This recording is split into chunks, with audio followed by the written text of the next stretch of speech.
Mason Reynolds's hand froze on the rifle, his weathered fingers trembling against the cold steel as three black SUVs rolled up his gravel driveway. The wolf beside him, a creature he'd nursed back from death's edge, pressed against his leg with an intelligence no wild animal should possess. "You have something that belongs to us, Dr. Reynolds," the man in the expensive suit called out, his voice carrying across the autumn air. "Government property." Eleanor gasped behind him, her clipboard clattering to the porch boards.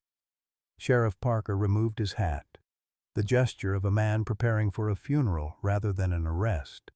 Mason's mind flashed to the day he'd found Ash bleeding in that steel trap. How different his lonely life had been just 3 months ago. "Give me the wolf, and we'll forget about the trespassing, theft, and interference charges," the man continued. "You can take my land, my savings, even what's left of my reputation," Mason called back, voice steadier than his hands. "But you're not taking him." Leave a like and share your thoughts in the comments along with the city you're watching from now. Let's continue with the story.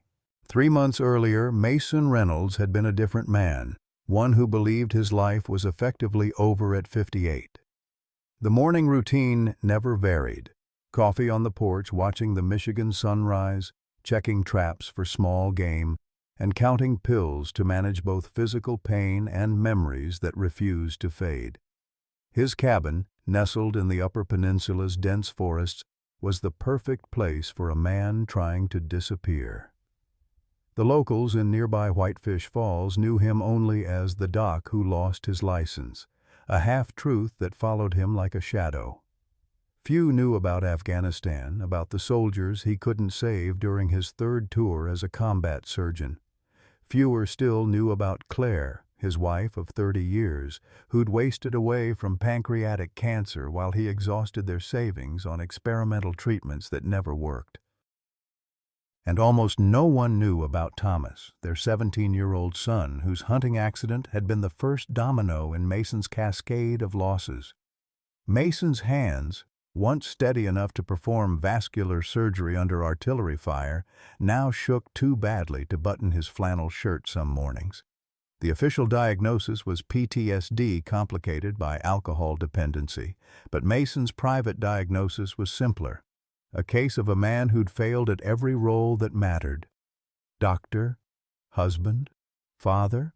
His daughter, Sarah, now a successful environmental attorney in Chicago, had stopped calling 2 years ago. Their last conversation had ended with her tearful accusation.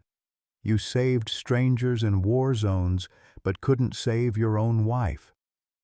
The truth in her words had cut deeper than any physical wound he'd ever treated.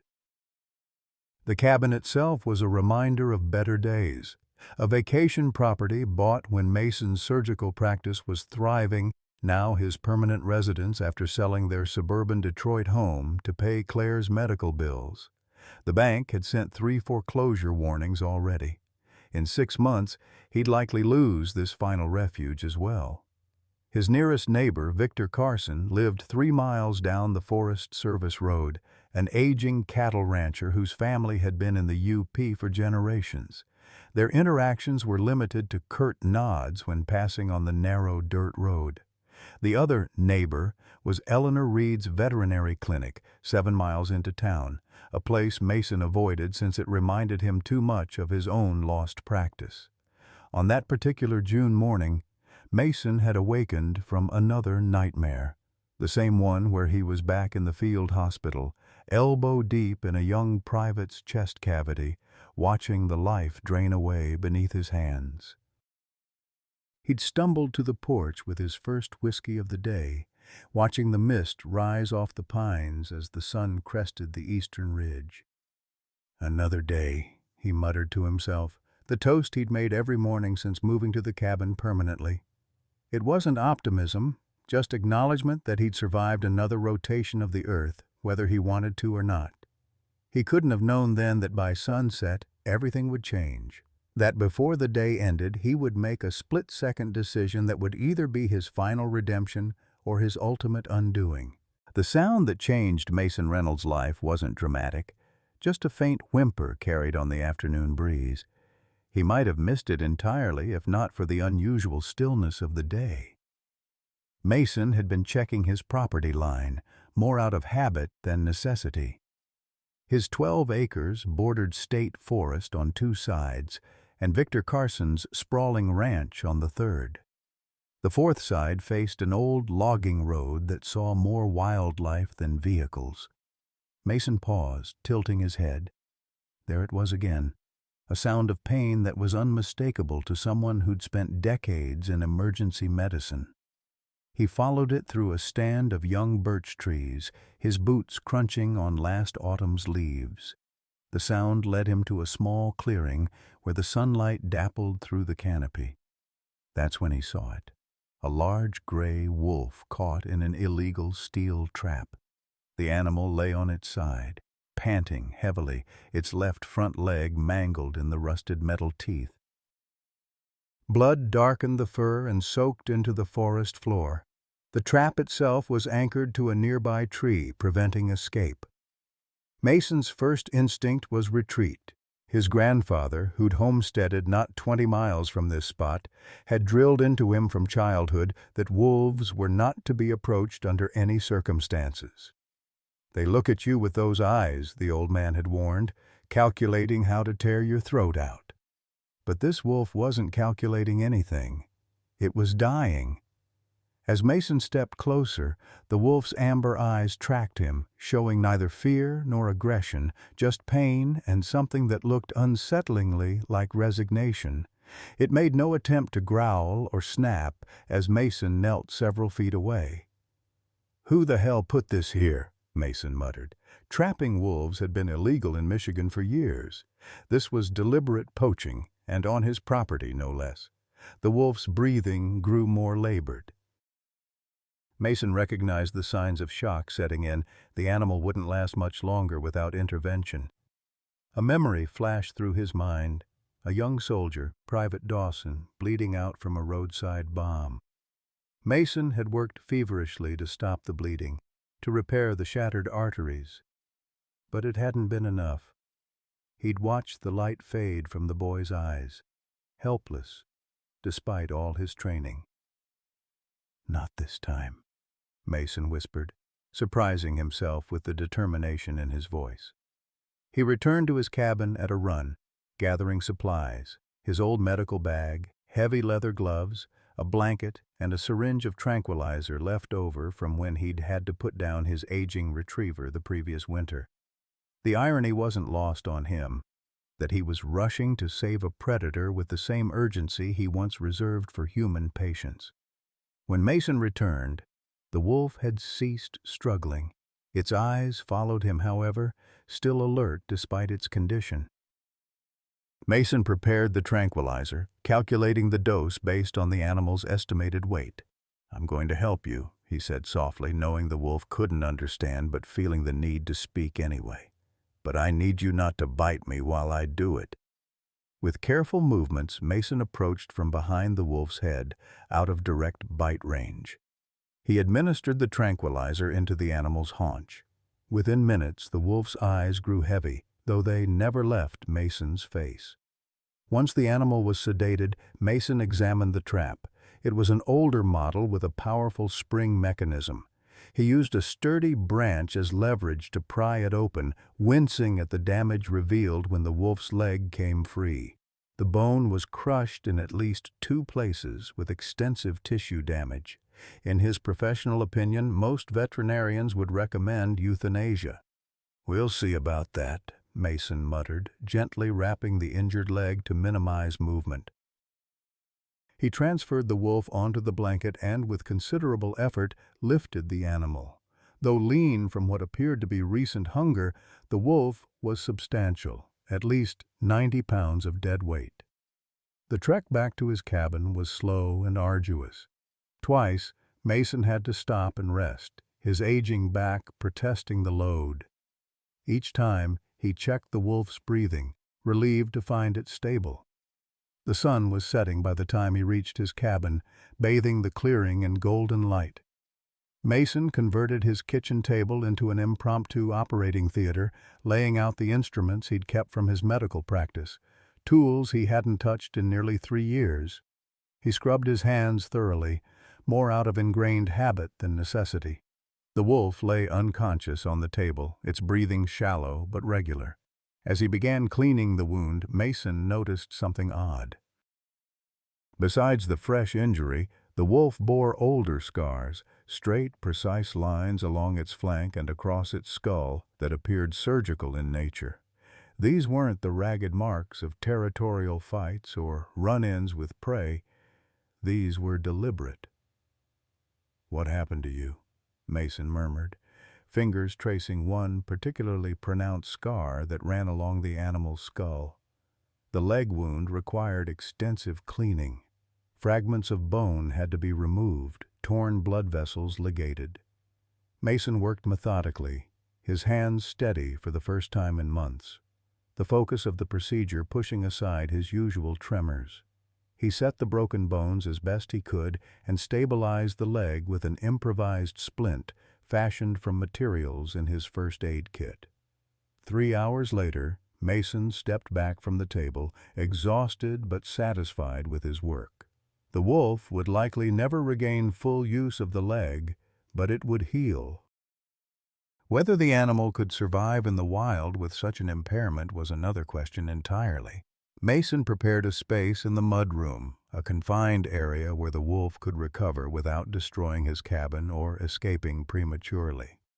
He laid down blankets and moved the unconscious animal onto this makeshift bed, then set out water and some leftover venison steak from his refrigerator. Sitting on a stool beside the recovering wolf, Mason felt a strange sense of purpose he hadn't experienced since leaving medicine. He studied the animal's face, the distinctive ash-gray markings around its eyes that contrasted with the darker fur of its body. "Ash," he said quietly.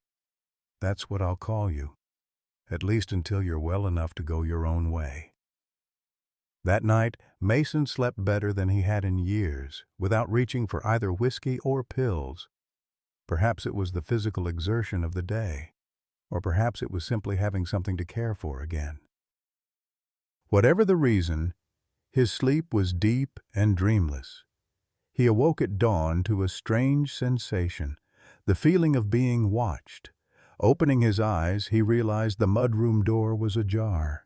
A jolt of alarm shot through him as he sat up quickly, scanning the room for signs of the wolf. Ash sat calmly at the foot of his bed, amber eyes fixed on Mason's face. There was no aggression in the animal's posture, just what appeared to be careful assessment. The injured leg was held carefully off the floor, but otherwise the wolf seemed alert and far stronger than Mason would have expected after such trauma. "How did you get out?" Mason asked, then felt foolish for speaking to an animal. To his surprise, Ash turned and limped back to the mudroom, stopping at the door to look back at Mason expectantly. Following, Mason discovered the simple latch had been worked free, something that should have been impossible for an animal to manipulate. "Clever boy," Mason murmured, checking the wolf's bandages and finding them undisturbed. The water dish was empty, and the venison gone. Over the next 3 days, a routine developed. Mason would change Ash's bandages each morning, providing fresh water and food. The wolf remained surprisingly docile during these procedures, watching Mason's movements with that same intelligent gaze. In the afternoons, Mason would sit on the porch reading, and Ash would lie nearby, alert to every sound from the surrounding forest.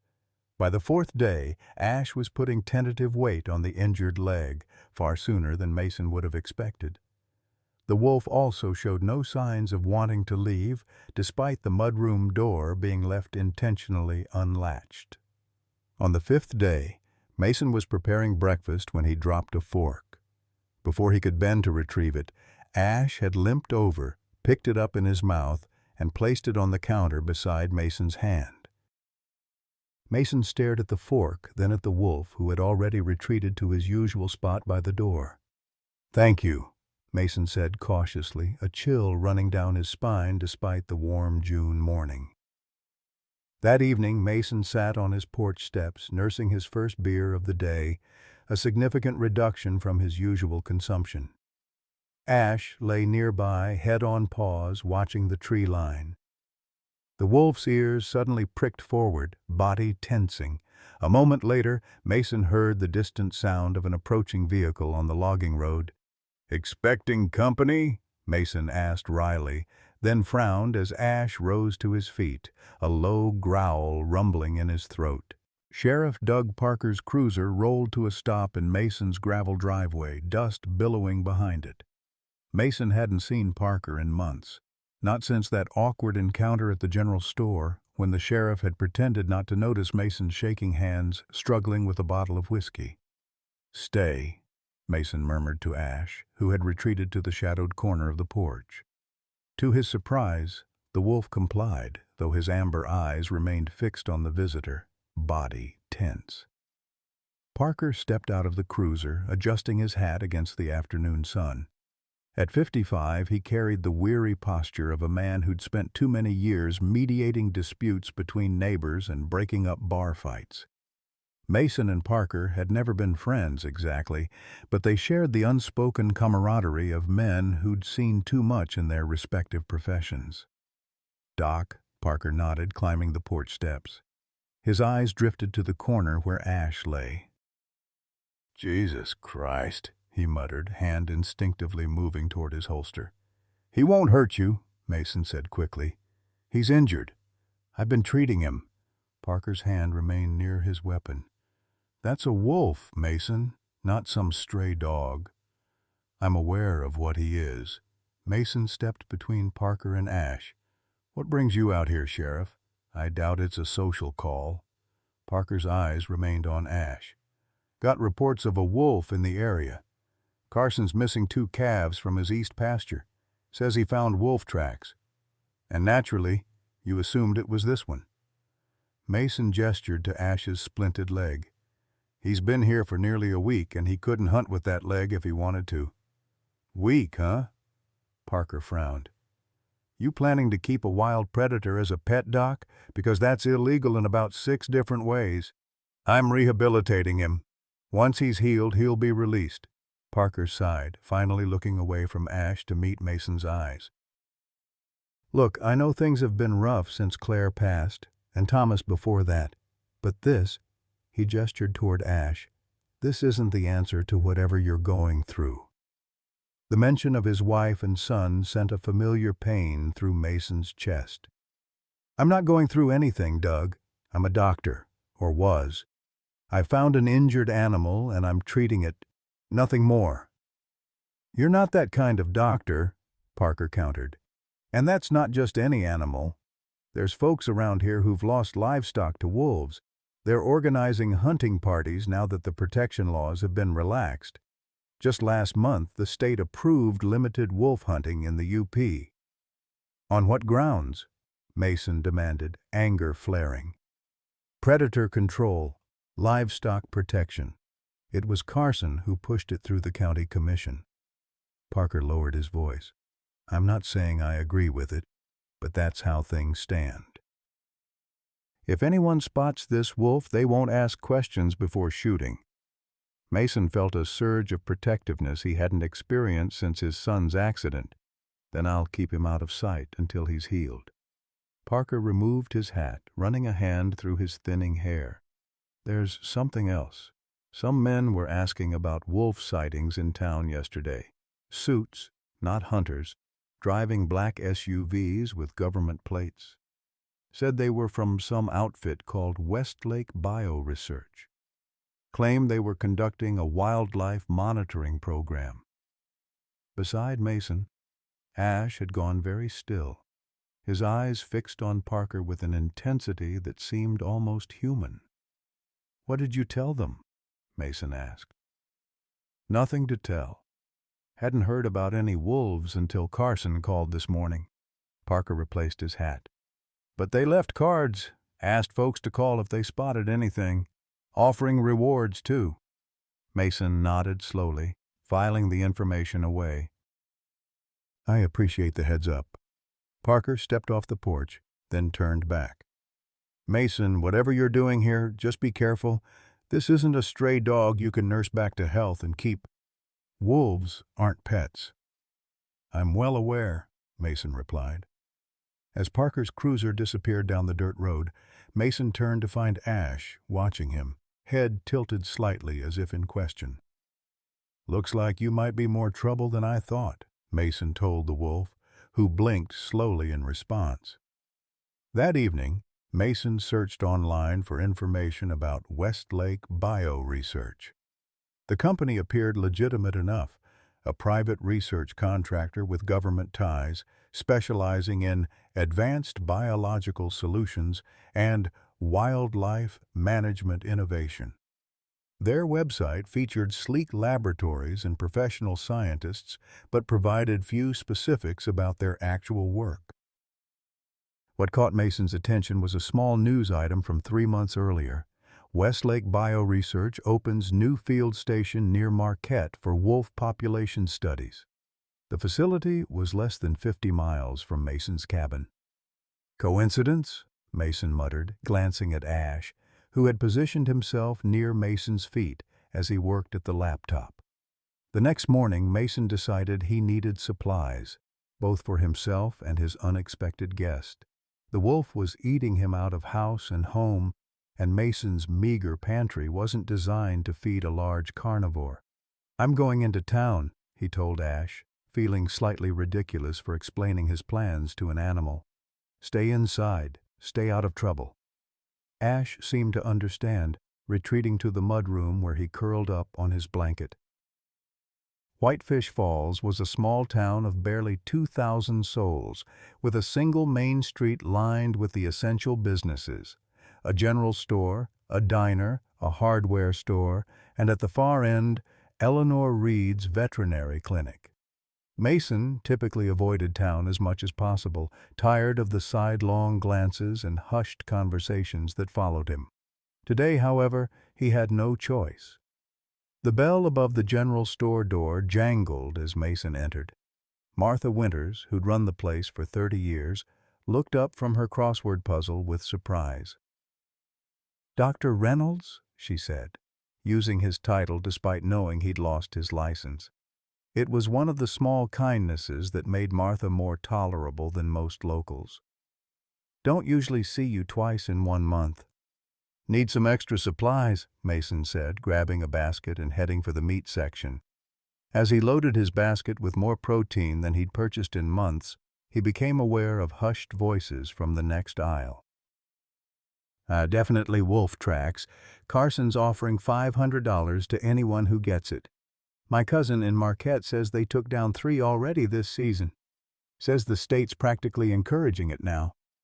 Dangerous predators. No place for them around livestock and children." Mason gripped the freezer door handle tightly, knuckles whitening. The conversation shifted as he rounded the corner, faces turning toward him with the artificial politeness reserved for outsiders. After paying for his supplies, ignoring Martha's raised eyebrows at the amount of meat, Mason hesitated at his truck. The veterinary clinic sat just down the street, its weathered sign featuring a silhouette of a dog, cat, and horse. He hadn't spoken to Eleanor Reed more than a handful of times since moving to Whitefish Falls permanently, but if anyone might have supplies he needed for Ash, it would be her. The clinic's waiting room was empty when Mason entered, the only sound a radio playing softly from the back office. A moment later, Eleanor emerged from behind a swinging door, reading from a chart. She looked up, surprise registering on her face. "Dr. Reynolds," she said, echoing Martha's use of his former title. "This is unexpected." At 61, Eleanor Reed carried herself with the confidence of someone comfortable in their expertise. Her silver hair was cut in a practical bob, and laugh lines framed eyes that missed very little. Mason had heard she'd moved to the UP after her husband died, taking over the practice from the retiring veterinarian. "Ms. Reed," Mason nodded. "I need some supplies for an injured animal." "Your retriever finally back from the dead?" she asked with a wry smile. Everyone in town knew Mason's dog had died the previous winter. Not exactly. Mason hesitated, then decided directness was his best approach. I found a wolf caught in a trap on my property. Illegal trap. The animal's leg was badly damaged. I've been treating it.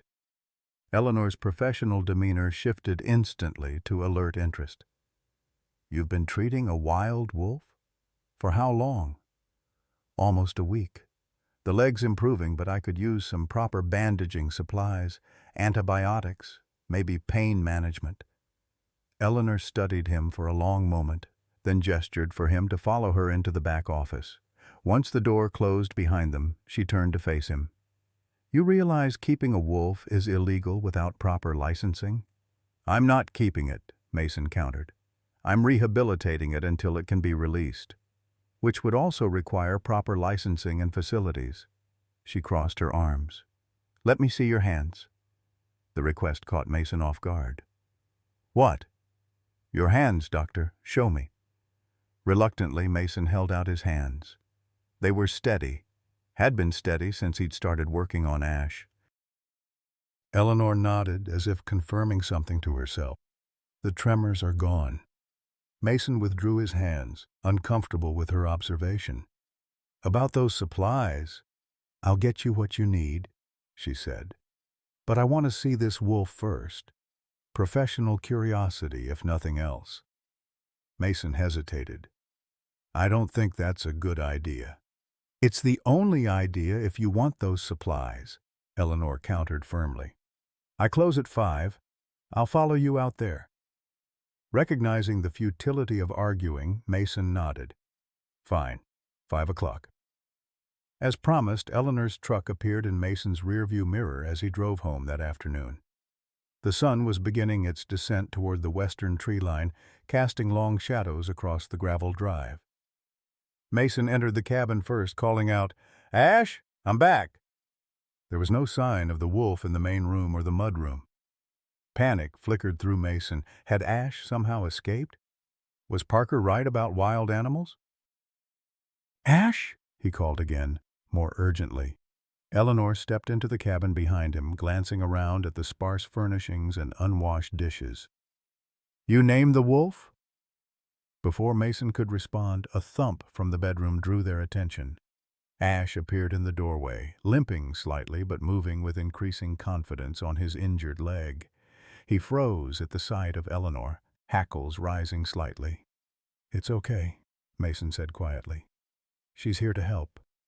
To Mason's surprise, Ash's posture relaxed, though his amber eyes remained fixed on Eleanor with obvious wariness. Eleanor let out a soft breath. My God, he's magnificent. She knelt slowly, making herself smaller. May I? Mason nodded, watching as Eleanor extended her hand, palm up, allowing Ash to approach at his own pace. The wolf sniffed her hand cautiously, then, to Mason's astonishment, pressed his head against her palm briefly before retreating to Mason's side. He trusts you, Eleanor observed, rising to her feet. That's unusual for a wild animal, especially a wolf. She studied Ash with professional interest. Let me see the injured leg. Under Mason's reassuring hand, Ash allowed Eleanor to examine his healing wound. She worked with gentle efficiency, her expression growing increasingly puzzled. These older scars, she said, fingers tracing the straight line along Ash's flank. They're surgical. Precision work. She looked up at Mason. And this skull formation isn't typical for North American wolves. The cranial capacity seems larger, the frontal lobe more developed. What are you saying? Mason asked.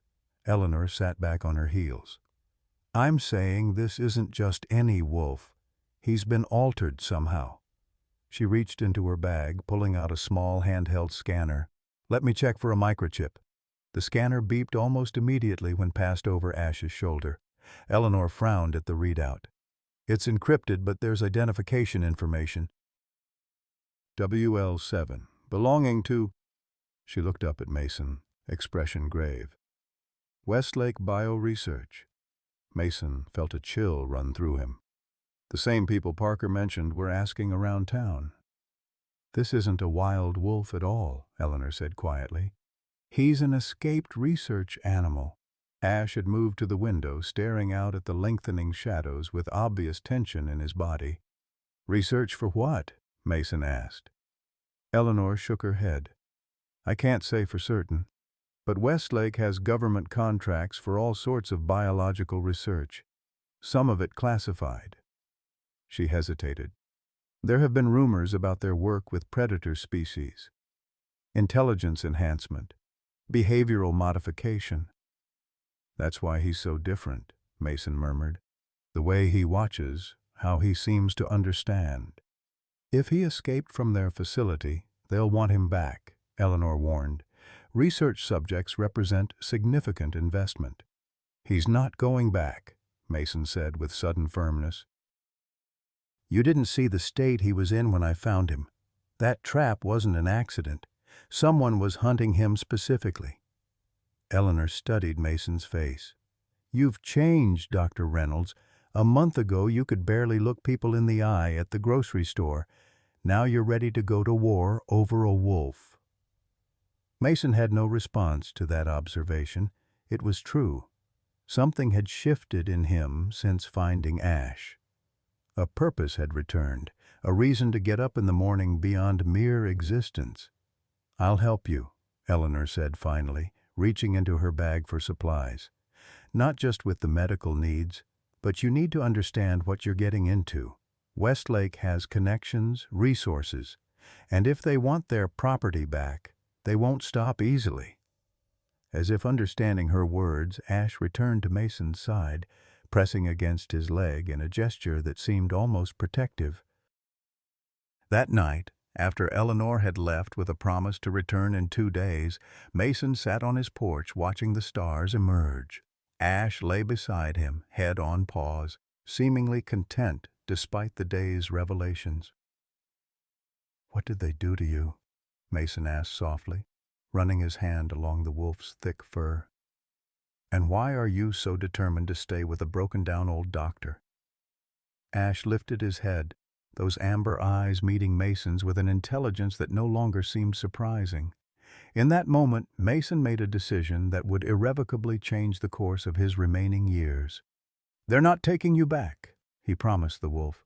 "Whatever it takes, you're free now." Over the next 4 weeks, life at Mason's cabin settled into an unexpected rhythm. Each morning, he'd wake to find Ash already alert, often sitting by the window watching the forest with keen attention. They'd share breakfast, conventional for Mason, raw for Ash, before Mason changed the wolf's bandages and checked his healing progress. The leg was mending remarkably well.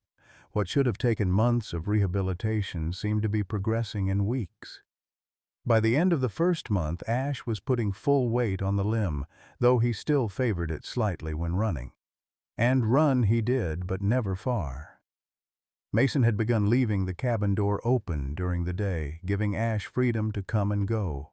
The wolf would disappear into the woods for hours at a time, but always return before dusk, often carrying small game he'd hunted. The first time Ash dropped a freshly killed rabbit at Mason's feet, the doctor had been startled by the offering. Now, it seemed almost normal, their odd domestic arrangement. Eleanor visited twice weekly, bringing supplies and checking on Ash's progress. Her professional interest had evolved into genuine concern for both the wolf and Mason himself. "You look better," she remarked one afternoon as they sat on the porch, watching Ash patrol the perimeter of the clearing. "You've put on some weight, and you're drinking less." Mason couldn't deny it. The whiskey bottle that once emptied weekly now lasted a month. The prescription pill bottles remained untouched in the bathroom cabinet. Most notably, the nightmares that had plagued him since Afghanistan had diminished in both frequency and intensity. "Having something to care for helps," he admitted. "Gives structure to the days." Eleanor's gaze was knowing. "It's more than that. You were a healer who couldn't heal anymore. Now you are again." Mason changed the subject, uncomfortable with her insight. "Any news from town about those Westlake people?" Eleanor's expression darkened. They've established a more permanent presence, rented the old Miller property on the north side of town. They're calling it a field research station, but it looks more like a security operation to me. Black SUVs coming and going at all hours. Still asking questions about wolf sightings? Offering bigger rewards now, $1,000 for information leading to the recovery of research animals. She glanced at Ash. They're not even pretending it's about wildlife monitoring anymore. Mason followed her gaze to where Ash had suddenly gone alert, staring intently at the forest edge. A moment later, the wolf loped into the trees, disappearing from view. "Does he do that often?" Eleanor asked. "More lately," Mason replied, "but he always comes back." That evening, as dusk settled over the cabin, Ash hadn't returned. Mason found himself pacing the porch, checking his watch repeatedly. This was longer than the wolf had ever been gone. Had something happened? Had Westlake found him? Just as Mason was considering taking his rifle and searching the woods, Ash emerged from the trees. But he wasn't alone. A smaller, lighter-colored wolf followed several paces behind, clearly wary but following Ash's lead. Mason froze on the porch steps, heart racing. Ash approached normally, but the second wolf remained at the forest edge, watching. "You've got a girlfriend," Mason said softly as Ash reached him. The female wolf remained for only a few minutes before melting back into the forest. Ash watched her go, then turned to Mason with what seemed almost like satisfaction. "Well," Mason said, "that explains the longer absences." Over the next 2 weeks the pattern continued. Ash would disappear for hours, sometimes returning with the female wolf, who gradually ventured closer to the cabin but never allowed Mason to approach her. Eleanor, fascinated by this development, suggested that Ash had established a connection with a wild wolf, unprecedented behavior that further demonstrated his unusual nature. "She's not microchipped," Eleanor confirmed after observing the female through binoculars. "Completely wild. Yet she's forming a bond with Ash. I've never seen anything like it." Mason's routine expanded to include leaving food for the female wolf, whom he'd started calling Luna for her pale, almost silvery coat. She never approached while he was present, but the food always disappeared. It was during this period of relative calm that Mason received a letter from the bank. The foreclosure was proceeding. He had 60 days to vacate the property. Mason had known it was coming, but the reality of it still hit him hard. Where would he go? More importantly, what would happen to Ash? He was still pondering these questions when Sheriff Parker's cruiser rolled up the driveway 3 days later. This time Parker wasn't alone. A well-dressed man in his 60s sat in the passenger seat, his expression obscured by sunglasses despite the overcast day. Mason had sent Ash into the woods as soon as he heard the car approaching, a precaution they'd developed after Eleanor's warning about Westlake's intensified search. "Morning, Doc," Parker called, stepping out of the cruiser. His expression was professionally neutral, but tension showed in the set of his shoulders. "This is Mr. Richard Westlake. He'd like to speak with you." Mason felt a chill run through him at the name. Westlake himself, not some underling. This was escalating faster than he'd anticipated. Westlake emerged from the vehicle with the confident ease of a man accustomed to deference. His tailored suit seemed absurdly out of place in the rustic setting of Mason's cabin. He removed his sunglasses, revealing pale blue eyes that assessed Mason and his property with clinical detachment. "Dr. Reynolds," Westlake extended his hand, "I appreciate you taking the time to speak with me." Mason reluctantly shook the offered hand. "Wasn't aware I had a choice with the sheriff escorting you." Parker had the grace to look uncomfortable. "Just doing my job, Mason." "May we speak inside?" Westlake asked, glancing at the darkening sky. "Looks like rain." "I prefer the porch," Mason replied, not wanting the man in his home. Westlake nodded agreeably. As you wish. They settled on the porch, Mason leaning against the railing while Westlake took the single chair. Parker remained by his cruiser, giving them privacy while staying visible. "I'll be direct, Dr. Reynolds," Westlake began. "My company has lost a valuable research subject in this area. A gray wolf, male, approximately 4 years old. He would have distinctive surgical scars and a microchip identifier." "Lots of wolves in the UP," Mason replied neutrally. "They don't exactly stop for introductions." A thin smile crossed Westlake's face. "Indeed. However, our subject is unique, unusually intelligent, even for his species.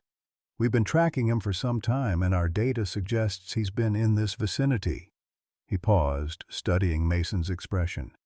"Sheriff Parker mentioned you've been treating an injured wolf." Mason kept his face impassive. "I found a wolf in an illegal trap on my property. I treated its injuries as any responsible citizen would do. It recovered and left." "Left?" Westlake repeated, his tone making it clear he didn't believe Mason. "When exactly?" "Week or so ago," Mason lied. "Headed north, I believe." Westlake nodded thoughtfully. "A curious coincidence. A trapped wolf on your property, just when our subject goes missing." He reached into his jacket, withdrawing an envelope. "Dr. Reynolds, I understand you're facing foreclosure on this property." Mason stiffened. "That's my business. I'd like to make it mine," Westlake replied smoothly, opening the envelope to reveal legal documents. "Westlake Bioresearch is prepared to purchase your property at 3 times its market value, enough to clear your debts and start fresh elsewhere. All we ask in return is your full cooperation regarding any information about the wolf you encountered." Mason stared at the documents, momentarily speechless. The amount listed would indeed solve his financial problems completely. A year ago, he would have accepted without hesitation. "Why would your company pay so much for information about a wolf?" Mason asked carefully. Westlake's smile didn't reach his eyes. "Our research subjects represent significant investment, Dr. Reynolds. This particular subject was part of a long-term behavioral study funded by substantial government grants. His recovery is a matter of scientific importance. And what happens to him if you recover him?" "He returns to our facility to continue the research program," Westlake replied. "I assure you, our animals receive excellent care." Mason thought of the surgical scars on Ash's body, the trap that had nearly killed him, the way the wolf had pressed against Mason's leg when afraid. "I'll consider your offer," he said finally, making no move to take the documents. Westlake nodded, returning the papers to his envelope. "Please do. The offer remains open for 1 week." He stood, straightening his jacket. "One more thing, Dr. Reynolds. If you should encounter our subject again, I should warn you that harboring him would constitute theft of government property, a federal offense." The thinly veiled threat hung in the air between them. "Noted," Mason replied coldly. As Westlake returned to the cruiser, Parker lingered, approaching Mason with a troubled expression. "Mason, take the deal," he said quietly. "These aren't people you want to cross." "Is that law enforcement advice, Sheriff?" Parker sighed. "It's friendly advice. From someone who's seen what happens when ordinary folks get in the way of powerful interests." He lowered his voice further. "There's talk in town. Victor Carson's organizing a hunting party this weekend. Says wolves killed another of his calves. Got the county commission to issue special permits." Mason felt his stomach tighten. "Thanks for the warning." After they left, Mason waited tensely until Ash emerged from the trees at sunset.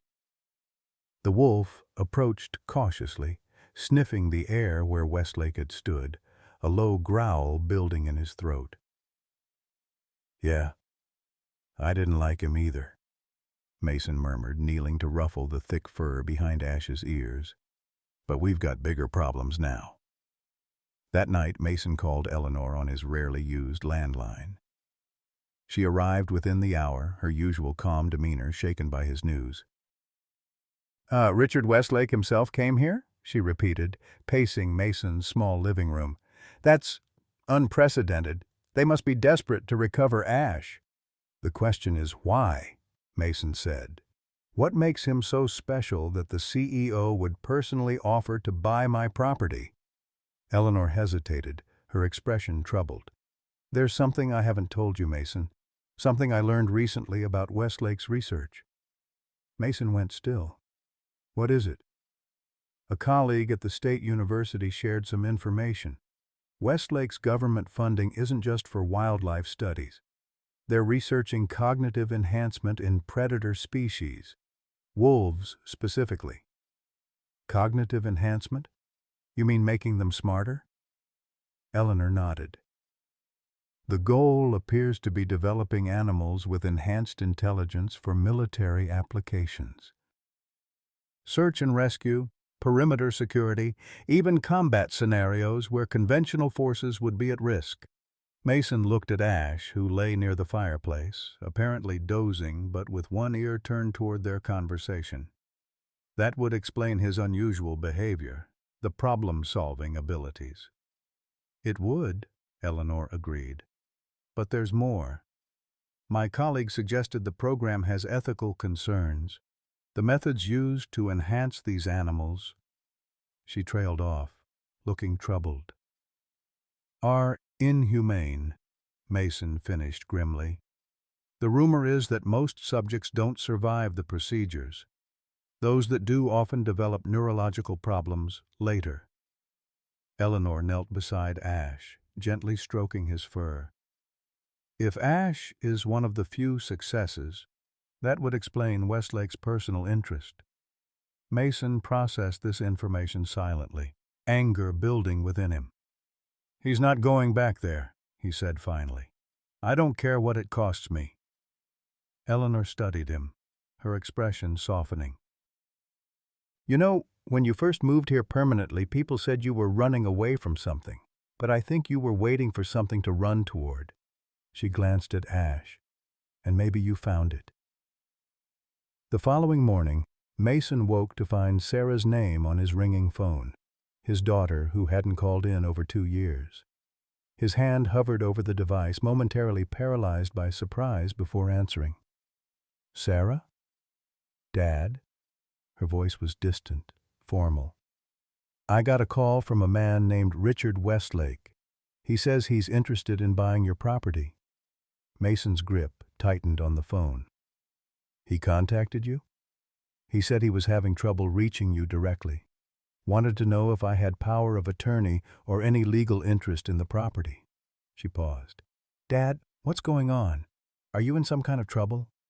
The concern in her voice, however reluctant, was the first emotion she'd directed toward him since Claire's funeral. It's complicated, Mason replied. But I'm handling it. Are you? Sarah's tone sharpened.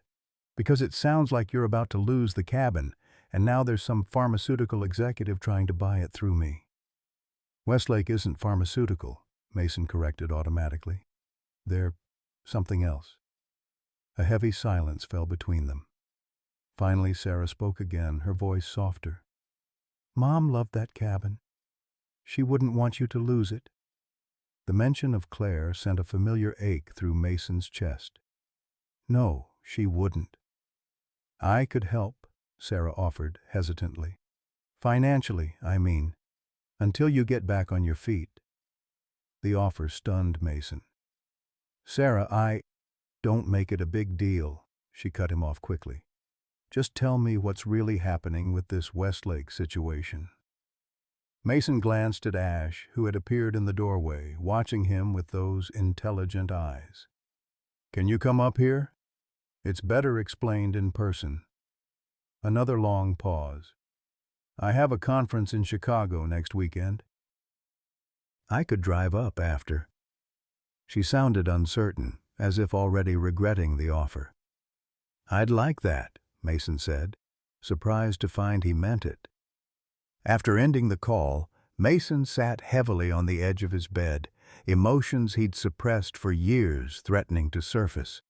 Ash approached, resting his head on Mason's knee in what had become a familiar gesture of comfort. "That was my daughter," Mason told the wolf, scratching behind his ears. "Looks like we'll both have visitors to worry about soon." The next few days passed in a state of heightened vigilance. Mason took to carrying his rifle when he and Ash ventured into the woods. They kept to the densest parts of the forest, avoiding the logging roads and open meadows where they might be spotted. Luna continued to visit occasionally, but seemed to sense the tension, never staying long. Eleanor brought worrying news from town. Carson's hunting party had grown to include nearly 20 men, some from neighboring counties. They were scheduled to begin their wolf management expedition that weekend, focusing on the state forest adjacent to Mason's property, precisely where Ash and Luna frequently roamed. "They've got permits," Eleanor explained grimly. "All legal now, thanks to Carson's influence with the commission." "This is about more than livestock," Mason said. "The timing's too convenient." Eleanor nodded. "Carson's been seen meeting with Westlake's people at the diner. I think he's helping them flush Ash out." "We need to keep both Ash and Luna away from the hunting area," Mason decided. "But how? We can't exactly explain the danger to them." Yet somehow Ash seemed to understand. When Mason showed him a map of the area pointing to the state forest and saying dangerous, the wolf studied the paper with uncanny focus. For the next 2 days he remained close to the cabin, and when Luna appeared at the forest edge, he intercepted her, steering her toward the eastern ridge instead, away from where the hunters would be. On Friday evening, Mason was splitting firewood when a battered pickup truck he didn't recognize turned into his driveway. He set down the axe, tensing as the vehicle approached. Ash, who had been watching from the porch, disappeared silently into the cabin. The truck stopped, and an elderly man emerged slowly, using the door for support as he stood. Victor Carson himself, patriarch of the oldest ranching family in the county and Mason's nearest neighbor, though they'd exchanged fewer than a dozen words in 3 years. At 70, Carson was still imposing, tall and broad-shouldered despite his age, with a weathered face that had seen decades of hard outdoor work. His expression was unreadable as he approached, stopping a respectful distance from Mason. "Reynolds," he nodded in greeting. "Need a word." Mason remained where he was, one hand resting casually on the axe handle. "About what?" "That wolf you've been harboring." Carson's directness was unsurprising. He'd never been known for subtlety. "The one those Westlake folks are so interested in?" Mason kept his expression neutral. "I treated an injured wolf that was caught in an illegal trap on my property. It recovered and left." Carson's laugh was short and humorless. "Save that story for the sheriff. You and I both know that animal's still here." He gestured toward the cabin. "Probably watching us right now." Mason stayed silent, neither confirming nor denying. "My hunting party heads out at dawn tomorrow," Carson continued. 23 men with permits for 5 wolves. We'll be covering the entire state forest bordering your property." "Legal hunting, I'm told," Mason replied stiffly. Carson studied him, pale blue eyes shrewd beneath bushy white brows. "You were military, weren't you, before becoming a doctor?" The question caught Mason off guard. "Army. 2 tours in Iraq, 1 in Afghanistan." Carson nodded as if confirming something to himself. "Thought so. You've got that look." He glanced around the clearing, his gaze lingering on the cabin's weathered exterior. "My father built this place, you know, back in '52. Sold it to the bank in the '70s during a bad stretch." Mason hadn't known that. "Small world. Point is, I know every inch of this property," Carson continued, "including the old root cellar out back that my father converted to a storm shelter. Concrete walls, steel door, solid construction." Mason frowned, unsure where this was going. "What about it?" "If someone wanted to keep something safe during a few days of intensive hunting in the area," Carson said carefully, That shelter would be a good place. Can't be seen from the air. Sound doesn't carry from inside it. Understanding dawned on Mason. Was Carson actually helping him hide Ash? "Why are you telling me this?" Mason asked bluntly. Carson looked away, gazing toward the forest. "Those Westlake people approached me months ago, wanted to lease land for their research station. Offered good money." His mouth tightened. "I did some asking around about what kind of research they do. Didn't like what I heard." "But you're still leading a hunting party to kill wolves," Mason pointed out, "including potentially the one they're looking for." Carson's eyes narrowed. "What I say publicly and what I believe privately aren't always the same thing, Dr. Reynolds. Man in my position has to be careful." He turned back toward his truck, then paused. "Hunting party will focus on the western quadrant first. Won't reach the eastern border of the state forest until Sunday afternoon. Just so you know." He left without another word, leaving Mason staring after him in confusion. Was it a trap? Or was Carson actually providing a window for Ash's safety? That night, Mason checked the old storm shelter Carson had mentioned. It was just as described. Solidly built, hidden behind overgrowth, and virtually soundproof when the heavy door was closed. Mason cleared it out, added blankets and water, creating a temporary haven. The question was whether he could convince Ash to use it, and more importantly, whether the wolf would stay there while Mason couldn't be with him. Sarah was due to arrive the next afternoon, and Mason couldn't risk her discovering Ash until he'd had a chance to explain the situation. To his surprise, Ash seemed to grasp the plan. When Mason led him to the shelter the next morning, pointing inside and saying, "Stay, safe," the wolf entered willingly, turning to look back at Mason with what seemed like understanding. "Just until the hunters pass," Mason promised. "And until I've talked to my daughter." As he secured the shelter door, Mason felt a strange mixture of worry and hope. For the first time in years, things that mattered were at stake. His relationship with his daughter, Ash's safety, his own future. He glanced toward the forest where Luna had last been seen, hoping she'd stay far from the hunters. Then he returned to the cabin to prepare for Sarah's arrival, acutely aware that the next 48 hours would likely determine the course of whatever remained of his life. Sarah Reynolds arrived precisely at 3 o'clock, her sleek blue sedan looking oddly out of place in Mason's rugged driveway. Mason watched from the porch as she emerged from the car, struck by how much she resembled Claire, the same chestnut hair, the same determined set to her jaw. At 32, she carried herself with the confident poise of the successful environmental attorney she'd become, so different from the carefree girl who had once spent summers fishing from the dock with her father. "You've lost weight," she said by way of greeting, her eyes taking in the cabin, the overgrown yard, and finally Mason himself. "And you've cut your hair," he replied, noting the professional bob that had replaced her once long locks. An awkward silence stretched between them before Mason gestured toward the porch. "Come sit. Would you like something to drink?" "I have coffee or water." "Coffee would be fine," Sarah said, climbing the porch steps and settling into one of the weathered Adirondack chairs that had been fixtures since she was a child. As Mason prepared the coffee inside, his mind raced. How much should he tell her about Ash? Would she even believe him? His gaze drifted toward the window that faced the storm shelter, its entrance barely visible through the overgrowth. Ash had been secured there for over 6 hours now. Mason had checked on him at noon, finding the wolf calm but alert. When Mason returned with 2 mugs, Sarah was studying the forest line with a small frown.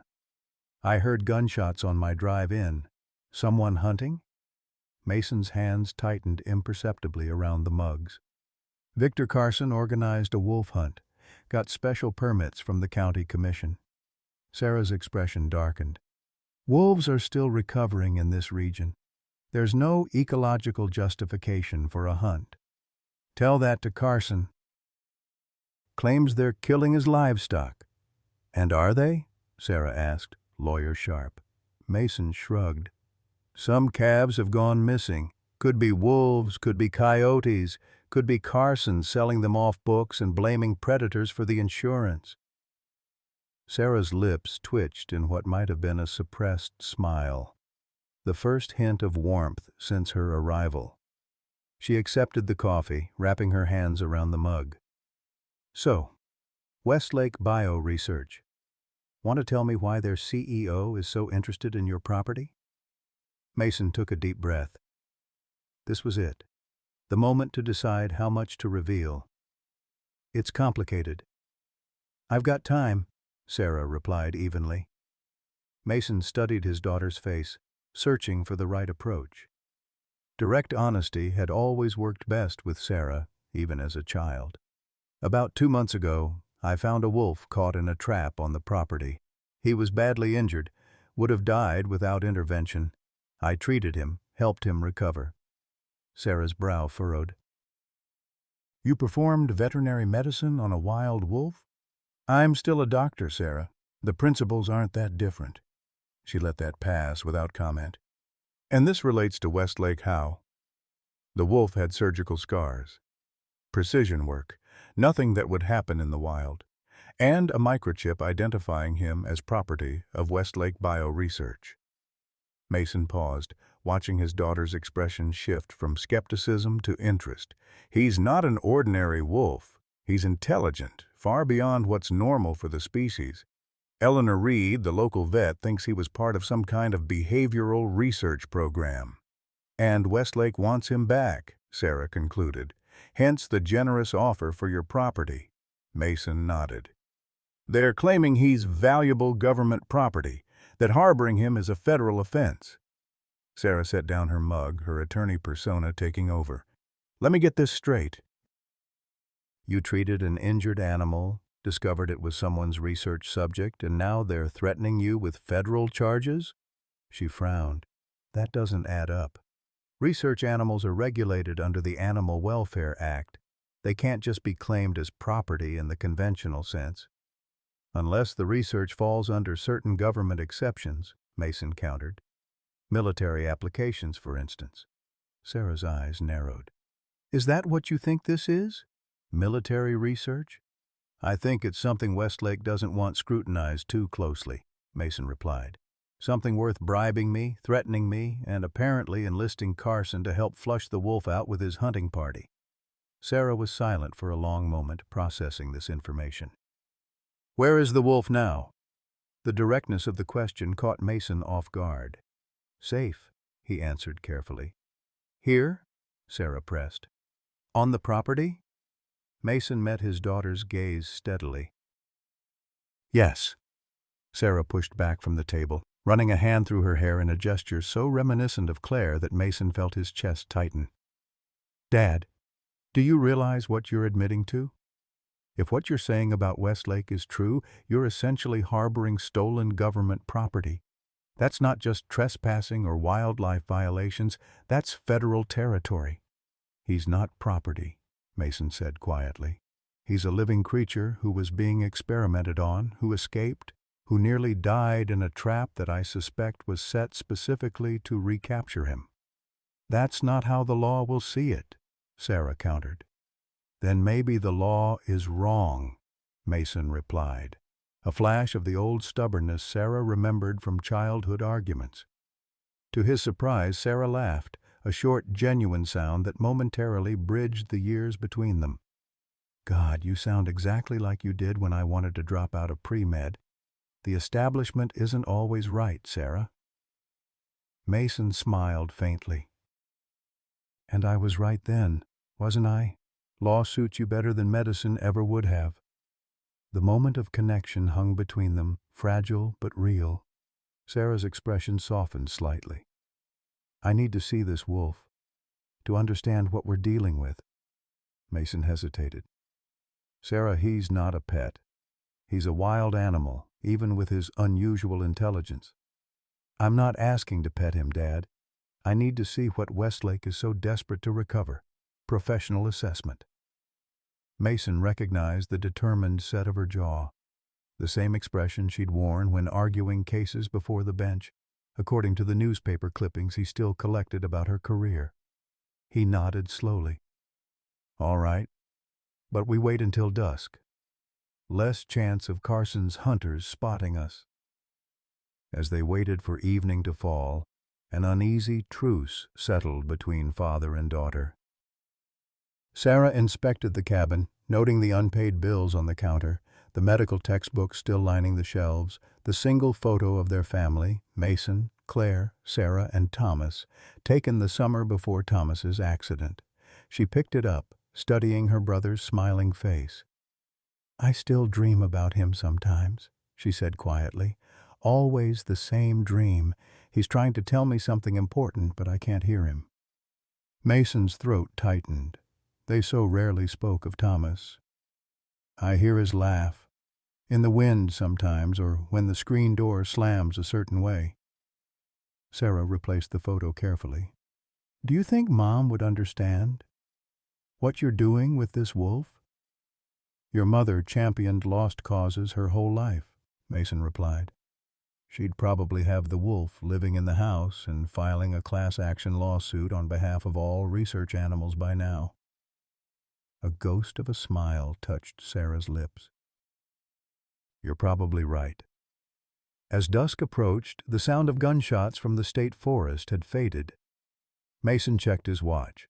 Carson had said they'd focus on the western quadrant first. Still, caution was warranted. "Ready?" he asked Sarah, who had changed from her city clothes into jeans and hiking boots she kept in her car for field investigations. She nodded, following him out the back door and across the overgrown yard toward the storm shelter. Mason moved carefully, scanning the tree line for any sign of Carson's hunters. When they reached the shelter, he paused with his hand on the latch. "Stay behind me," he instructed. "Don't make any sudden movements. Let him come to you if he chooses." Sarah nodded, tension evident in her posture. Mason opened the heavy door slowly. The interior was dim, illuminated only by the fading daylight through the open doorway. For a moment he saw nothing but the blankets he'd arranged on the floor. Then a pair of amber eyes reflected the light, Ash, alert and watching from the back corner. "Hey, boy," Mason said softly. "Everything's okay. This is Sarah, my daughter." Ash remained still, his gaze shifting from Mason to Sarah and back again, assessing. "That's a wolf?" Sarah whispered. "He's huge." "Full-grown male, probably 4 years old," Mason replied. "Come on out, Ash. It's safe." Slowly, with dignified caution, Ash rose and approached the doorway. He stopped just inside, his amber eyes fixed on Sarah with clear intelligence. Mason heard his daughter's sharp intake of breath. "Oh my God," she murmured. "The way he's looking at us." "I told you he was different," Mason said quietly. Ash stepped out of the shelter, moving with fluid grace that showed his injured leg had almost completely healed. He circled them once, maintaining a careful distance from Sarah before coming to Mason's side and pressing against his leg in a gesture that had become familiar. "He's bonded to you," Sarah observed, her professional detachment momentarily forgotten. "And those scars, you're right, they're surgical, deliberate." She knelt slowly, making herself less threatening. "What did they do to you?" she murmured.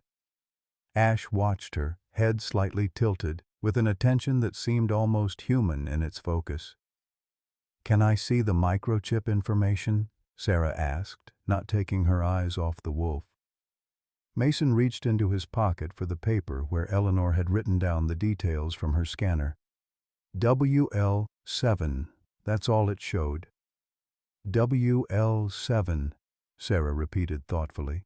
7th in a series, presumably. Makes you wonder what happened to 1 through 6. A twig snapped in the forest beyond the clearing. Instantly, Ash was alert, hackles rising as he positioned himself between Mason and Sarah and the potential threat. Mason reached for the rifle he'd brought with them, raising it to his shoulder. "Who's there?" he called, voice steady despite the surge of adrenaline. Just me, came Eleanor's voice as she emerged from the trees, hands raised to show she meant no harm. Sorry to startle you. Mason lowered the rifle, relief washing through him. Eleanor, what are you doing here? Bringing news, she replied, her expression grave as she approached. She nodded to Sarah. You must be Dr. Reynolds' daughter, Eleanor Reed. Sarah Reynolds, Sarah confirmed, shaking the older woman's hand. Her eyes narrowed slightly. What news? Eleanor's gaze shifted to Ash, who had relaxed at her familiar scent but remained vigilant. Carson's hunting party. They've changed plans. They're moving to the eastern section tonight instead of Sunday. They're setting up less than a mile from here right now. Mason felt his stomach drop. That's not what Carson told me. It wasn't his decision, Eleanor explained. Westlake representatives joined the party this afternoon. They're the ones who suggested changing the search area.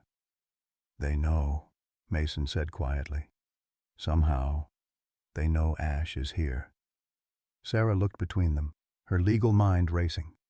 If Westlake personnel are participating in a county-sanctioned hunt while specifically targeting a single animal they claim as property, that's a legal conflict.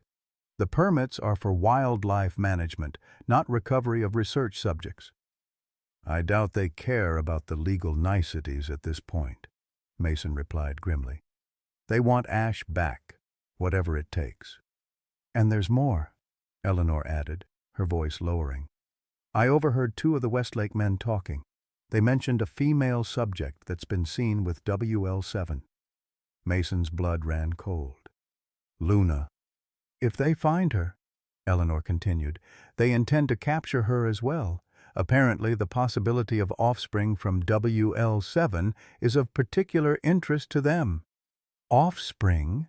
Sarah repeated, looking at Ash with new understanding. You think this wolf has a mate? We know he does, Mason confirmed. A wild female has been visiting. They've formed a bond. Sarah processed this information quickly. So Westlake isn't just after their escaped research subject. They want any potential offspring as well. Continuation of whatever genetic line they've developed. Mason turned to Ash, who was staring intently toward the forest, ears forward. The wolf seemed to sense the urgency of the situation. We need to move him. Tonight. To where? Eleanor asked. The hunting party will have the state forest covered. And Westlake has people watching the roads. My cabin in Marquette, Sarah suggested. It's 3 hours north but isolated. No one would think to look there. Mason shook his head. We'd never make it. They're watching too closely. He thought for a moment. But there might be another option. Carson mentioned something about not always saying publicly what he believes privately. I think he was trying to help in his own way. Victor Carson? Eleanor looked skeptical. The man's been advocating against wolves for decades. Maybe, Mason acknowledged. But he also warned me about the hunting party, told me about this shelter. There's something else going on with him. A sudden, low growl from Ash interrupted their conversation. The wolf was staring into the darkening forest, body tense, hackles raised. Someone's coming, Mason whispered, raising his rifle again. All three humans fell silent, straining to hear what Ash had detected. After a moment, the subtle sound of footsteps on pine needles reached them, someone trying to move quietly through the forest. Mason positioned himself in front of Sarah and Eleanor, rifle ready. Get back to the cabin, he told them quietly. Take Ash with you. I'm not leaving you out here alone, Sarah protested. Before Mason could argue, a figure emerged from the trees, Victor Carson, alone and unarmed, his hands clearly visible at his sides. Reynolds, he called softly. We need to talk quickly. Mason kept the rifle raised. You lied about the hunting schedule. Carson approached slowly, respect for the weapon evident in his cautious movements. Wasn't my choice. Westlake's people joined up, started throwing their weight around. I came to warn you. Why should I believe you? Mason demanded. Carson's weathered face was grim in the fading light. Because I know what Westlake is really doing with those wolves, and I can't let it continue. His gaze shifted to Ash, who was watching him intently. That's him, isn't it? WL7. His name is Ash, Mason corrected firmly. Carson nodded slowly. Good name. He turned back to Mason. The hunting party will reach this area within 2 hours. They have thermal imaging equipment, tracking dogs. They'll find him if he's anywhere on this property. What do you suggest? Eleanor asked, stepping forward. Carson's eyes narrowed at her appearance, but he continued without comment. I have a place. Old hunting cabin deep in the Huron Mountains. No roads, no trails. Only way in is by foot or ATV. Westlake doesn't know about it. Mason studied the older man, searching for any sign of deception. Why would you help us? You've been leading the charge against wolves in this county for years. A shadow passed over Carson's face. What I've said publicly is what needed to be said to maintain certain appearances. My true feelings are more complicated. He glanced at Ash again. Especially when it comes to what Westlake is doing. Which is what exactly? Sarah pressed, her attorney's instinct for questioning evident. Carson hesitated, then seemed to make a decision. My wife, Margaret, died 6 years ago, early onset Alzheimer's. Westlake approached me afterward, said they were developing treatments using animal models that could have helped her, wanted my land for their research facility. And you gave it to them, Mason concluded. I leased them a parcel, Carson corrected, with conditions, full disclosure of all research activities. When I found out what they were really doing, he broke off, jaw tightening. They weren't looking for treatments. They were using techniques developed for Alzheimer's research to enhance cognitive functions in predator species, military applications. The animals they experimented on, most didn't survive. Those that did, suffered. Eleanor exchanged a glance with Mason. How do you know all this? I have access to their facility, Carson replied. Part of our agreement. I've seen things. He shook his head. Things I can't forget. When I threatened to expose them, they reminded me that I had signed very comprehensive non-disclosure agreements, and that my ranch would be ruined if I broke them. So you played along, Mason said.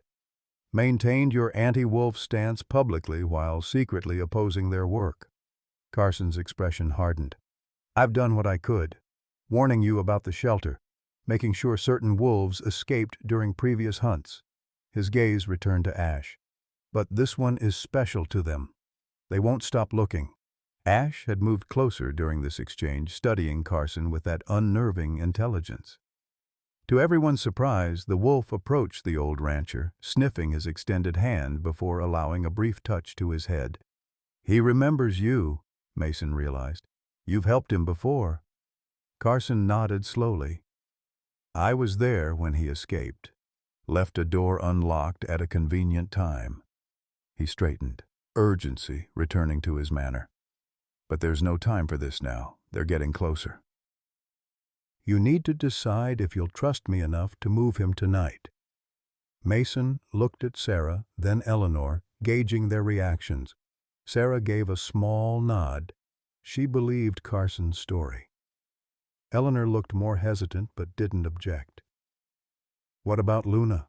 Mason asked. The female wolf. Westlake is after her too. Already taken care of, Carson replied. I had my foreman track her this morning, lead her away from the hunting area. She's being watched by people I trust. Mason made his decision. All right, we'll go to your cabin, but all of us, together. Carson shook his head. Too suspicious if we all disappear at once. I'll take the wolf tonight. You and your daughter should stay here, act normal if anyone comes calling. Join us tomorrow if you can slip away without being followed. I'm not letting Ash out of my sight, Mason insisted. Dad? Sarah interjected quietly. He's right. tactically it makes more sense. If we all vanish, they'll know something's up. Mason struggled with the decision, looking down at Ash, who returned his gaze steadily. The bond between them had grown so strong over the past months. The idea of separation, even temporarily, felt physically painful. "I'll stay with them," Eleanor offered, "to make sure everything goes as planned." Carson checked his watch. "We need to move now, Reynolds, before the hunting party gets any closer." Mason knelt beside Ash, placing his hands on either side of the wolf's head, looking directly into those intelligent amber eyes. "You need to go with him," he said softly. "He'll keep you safe until I can join you. Do you understand?" Ash held Mason's gaze for a long moment, then pressed his forehead against Mason's chest in what felt unmistakably like acceptance. Carson produced a length of soft rope. "For appearance's sake only," he explained. "If we're spotted, needs to look like I've captured him." Mason nodded reluctantly, helping secure the makeshift lead around Ash's neck, loose enough not to cause discomfort but convincing as a restraint. "I'll be there tomorrow," he promised the wolf. "First light." As Carson led Ash into the darkness of the forest, the wolf looked back once. A long, steady gaze that seemed to carry more meaning than words could express. Then they were gone, swallowed by the night. Sarah placed a hand on Mason's shoulder. "You did the right thing, Dad." "Did I?" Mason asked quietly. "Trusting the man who's been publicly advocating for wolf hunting with the creature he's supposed to hate?" "Sometimes people surprise you," Eleanor said. "And sometimes the public face isn't the private truth." They returned to the cabin in silence, the night now seeming emptier without Ash's presence. As they reached the porch, the distant sound of vehicles could be heard approaching on the logging road. "Company's coming," Sarah observed grimly. Mason squared his shoulders, the military bearing of his youth returning in the face of threat. "Then let's prepare to receive them." The three black SUVs rolled up Mason's gravel driveway just as Eleanor finished hiding the blankets and water bowls from the storm shelter. Headlights swept across the cabin windows, illuminating dust motes dancing in the evening air. Mason stood at the kitchen sink, deliberately washing coffee mugs with a casualness he didn't feel. Sarah had positioned herself in the living room with legal papers spread across the coffee table, the picture of a daughter helping her father with financial matters. "Remember," Mason said quietly as footsteps approached the porch, "we know nothing about Carson's movements or plans." The knock, when it came, was sharp, authoritative. Mason dried his hands slowly before moving to answer it, ignoring the rapid beating of his heart. Sheriff Parker stood on the porch, his expression professionally blank, flanked by Richard Westlake and two men in tactical clothing with "security" emblazoned across their jackets. "Evening, Sheriff," Mason nodded, making no move to invite them in. "Twice in 1 week I'm starting to feel popular." Parker removed his hat, a gesture Mason had come to recognize as discomfort. "Dr. Reynolds, Mr. Westlake here has a warrant to search your property." He handed over an official-looking document for the recovery of stolen research property. Sarah appeared at Mason's shoulder, her attorney's persona firmly in place. "May I see that, please?" she asked, taking the warrant from her father's hands. Her eyes scanned the document rapidly, professional assessment replacing filial concern. "This warrant specifies search for a gray wolf with identifying microchip," she noted, looking up at Westlake. "Is that how you're classifying your research subjects now? Simply as species?" Westlake's smile was thin. "Miss Reynolds, I presume? Your father mentioned you were an attorney? Environmental law, if I recall correctly?" "That's right," Sarah replied coolly.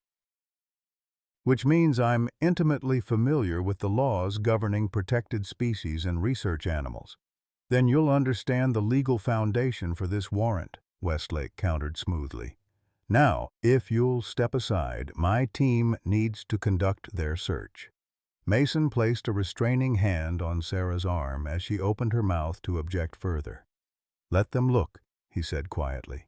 "They won't find anything." The search was thorough and methodical. The security team examined every room in the cabin while Westlake observed from the porch, his pale eyes following Mason's movements with clinical detachment. Parker remained by his vehicle, clearly uncomfortable with his role in the proceedings. Eleanor had seated herself at the kitchen table, ostensibly reviewing veterinary journals but watching the search with barely concealed hostility. When one of the security men roughly pushed aside Mason's medical books, sending several crashing to the floor, she spoke up sharply. "Those are valuable medical texts. Show some respect for others' property while searching for your own." The man glanced at Westlake, who gave a small nod. Subsequent handling of Mason's belongings became marginally more careful. After 20 minutes, the interior search concluded with no sign of ash. The team moved outside, powerful flashlights sweeping across the clearing and into the surrounding woods. One man discovered the storm shelter, calling the others over with a sharp whistle. Mason felt his heart rate increase as they examined the shelter, looking for any evidence that ash had been kept there. Had they missed something in their hasty cleanup? "Sir," one of the men called to Westlake, "there's animal hair in here, and scratch marks on the inside of the door." Westlake approached the shelter, examining the evidence himself before turning to Mason. "Care to explain?" "I sometimes use it to store game after hunting," Mason replied evenly. "Keeps the meat cool." "With blankets?" the security man asked skeptically, holding up a scrap of fabric they'd missed. "Gets cold out here," Mason shrugged. "Sometimes I need to wait out storms."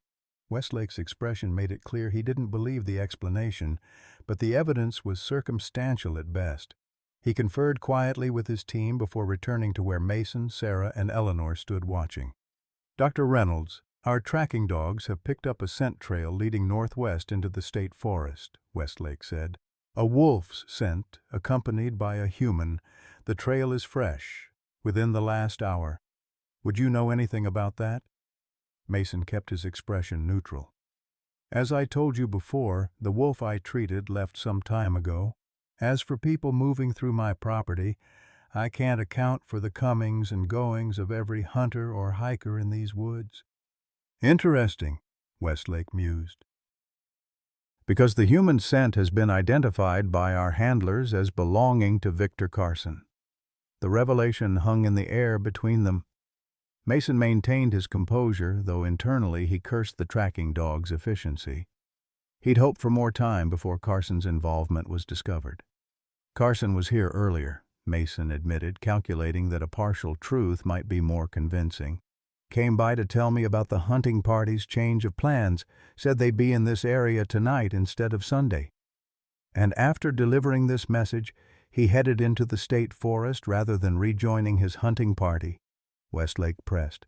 "Curious behavior for a man who organized the hunt in the first place."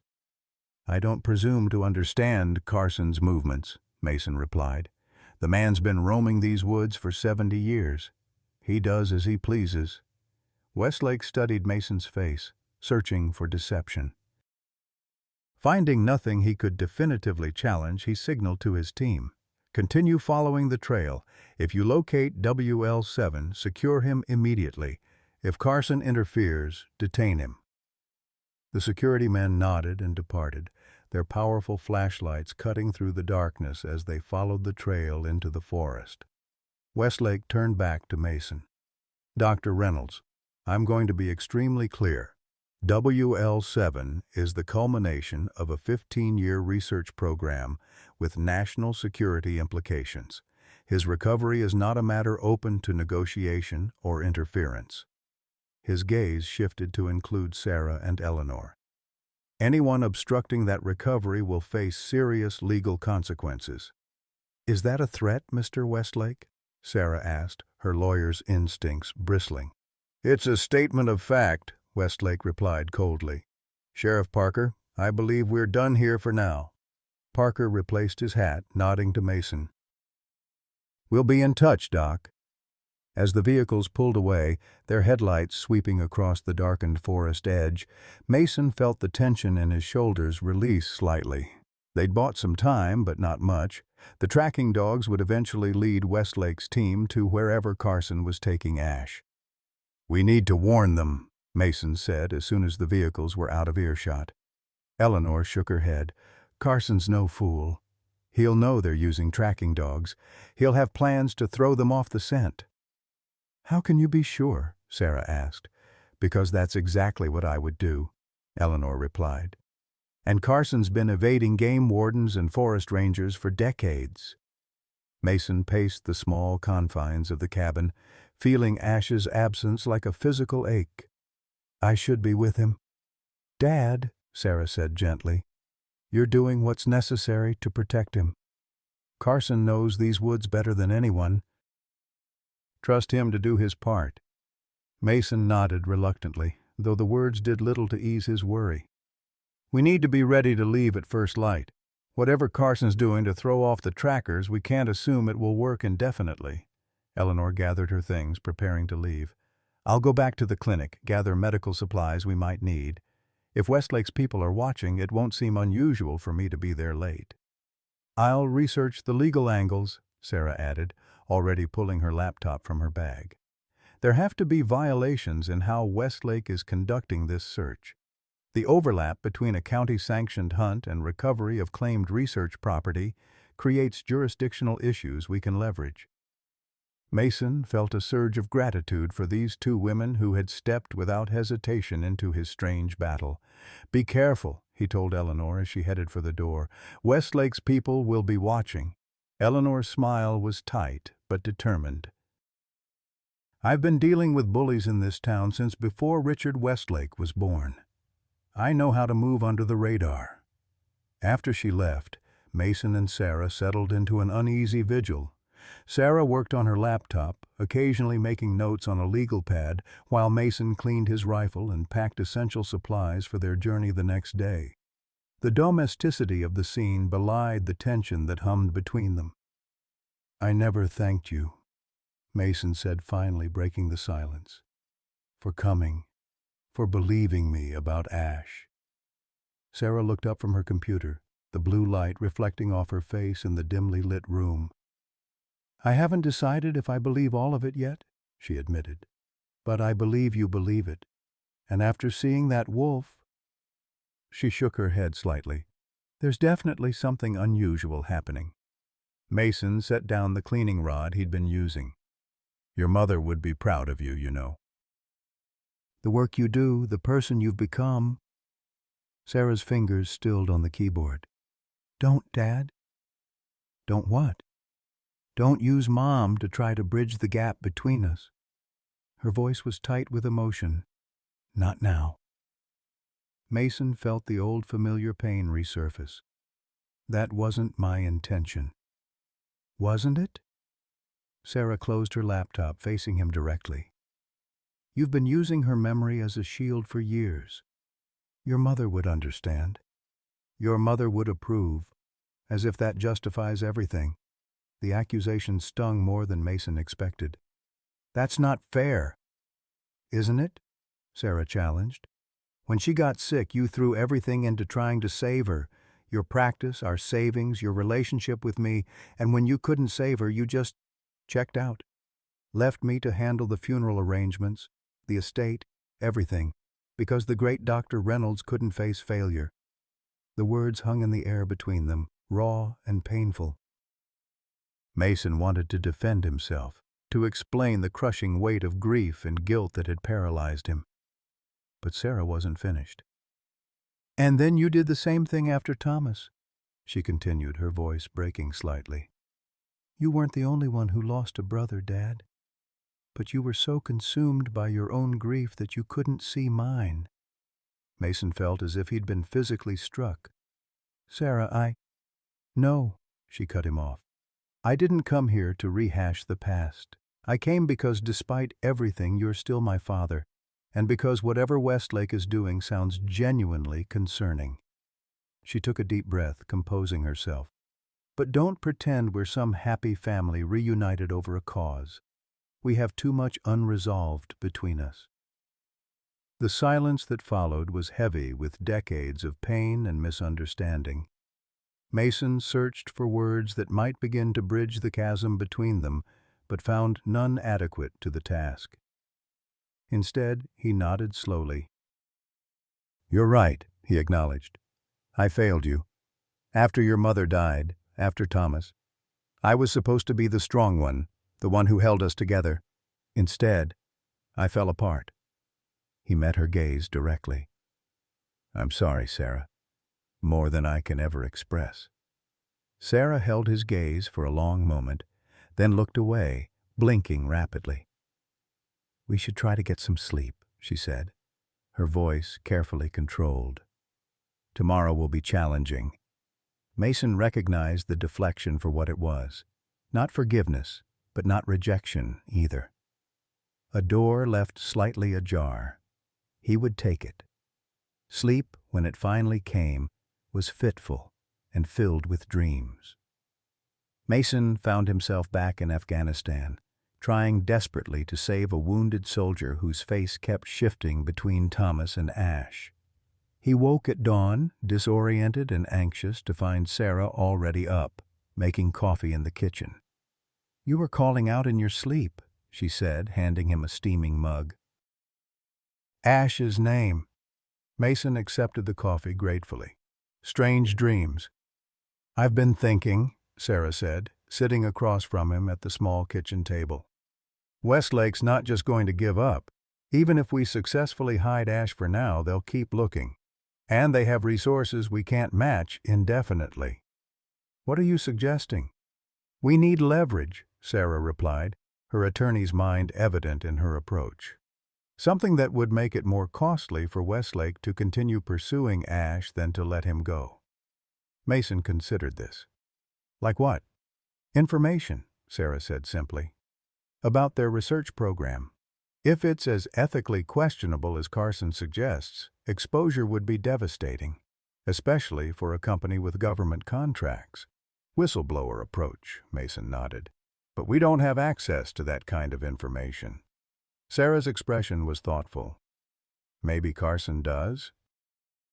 "He said he had access to their facility, saw things that disturbed him." Before Mason could respond, his phone rang, Eleanor's number flashing on the screen. He answered quickly, putting it on speaker. "Mason?" Eleanor's voice was tense. "We have a problem. Carson never made it to the cabin." Mason felt his stomach drop. "What do you mean?" "I just spoke with his foreman, Jim Blackwood. Carson was supposed to check in with him once Ash was secured at the mountain cabin. He never did." "Could he still be en route?" Sarah suggested. "It's remote, right? Maybe there's no cell service." "There's a radio at the cabin," Eleanor explained. "Standard procedure for all their remote properties. Carson knows to use it if cell service is unavailable." Mason's mind raced through possibilities, none of them good. "Westlake's tracking team. They must have caught up with him." "That's what Jim thinks too," Eleanor confirmed. "He's organizing Carson's ranch hands to start searching, but they need to be careful not to alert Westlake's people." "Where was Carson headed exactly?" Mason asked, already moving to gather his packed supplies. "The cabin is in the eastern Huron Mountains near Wolf Lake," Eleanor replied. "It's about 15 miles as the crow flies, but the terrain is rough. Jim can meet you at the North Fire Road with ATVs." "We're on our way," Mason said, ending the call and turning to Sarah. "You should stay here. This could get dangerous." Sarah was already lacing up her hiking boots. "Not a chance, Dad. I've seen enough to know Westlake is operating outside the law. Besides," she added with a hint of her mother's determination, "I didn't spend 4 summers at wilderness camp to sit out a forest rescue."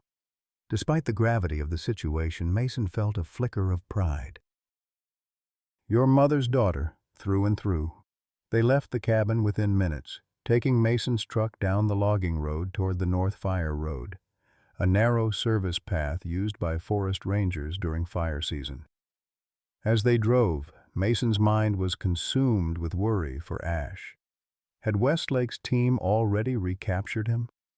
Was Carson hurt or worse? Jim Blackwood was waiting as promised, two ATVs idling beside his pickup truck. A weathered man in his 50s with the lean build of someone who worked outdoors his entire life, Jim had been Carson's right hand for over 20 years. "Dr. Reynolds," he nodded as they approached. "Miss Reynolds, wish we were meeting under better circumstances." "What do we know?" Mason asked, accepting the trail map Jim offered.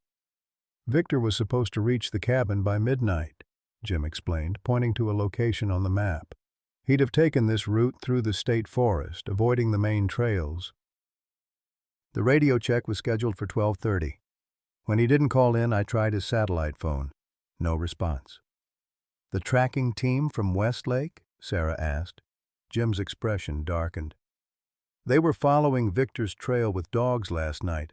Our ranch hands spotted them about 5 miles into the forest around 11 p.m. "And Ash?" Mason couldn't keep the concern from his voice. "The wolf?" "No sign," Jim replied.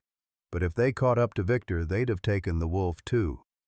Mason studied the map, noting the rough terrain between their current position and Carson's cabin. "We need to retrace his route. If Westlake's people intercepted them, there should be evidence." Jim nodded, handing Mason a handheld radio. "Channel 3 is secure. Ranch hands only. Check in every 30 minutes. He hesitated, then added, "Dr. Reynolds, you should know. Victor left instructions in case something like this happened. Said if he didn't make it to the cabin, I should give you this." He handed Mason a sealed envelope, Carson's angular handwriting visible on the front. "For Reynolds, open only if necessary." Mason tucked the envelope into his jacket pocket. "Let's hope we don't need it." The ATVs made quick work of the initial terrain, following old logging trails that wound through the dense northern forest. Jim led the way with Mason and Sarah on the second vehicle. The morning air was crisp, carrying the scent of pine and damp earth. Under different circumstances, it would have been a beautiful ride. About 7 miles in, Jim signaled for a stop. He cut the engine, gesturing for silence as he pointed to fresh tire tracks cutting across the narrow trail. "Those aren't ours," he said quietly.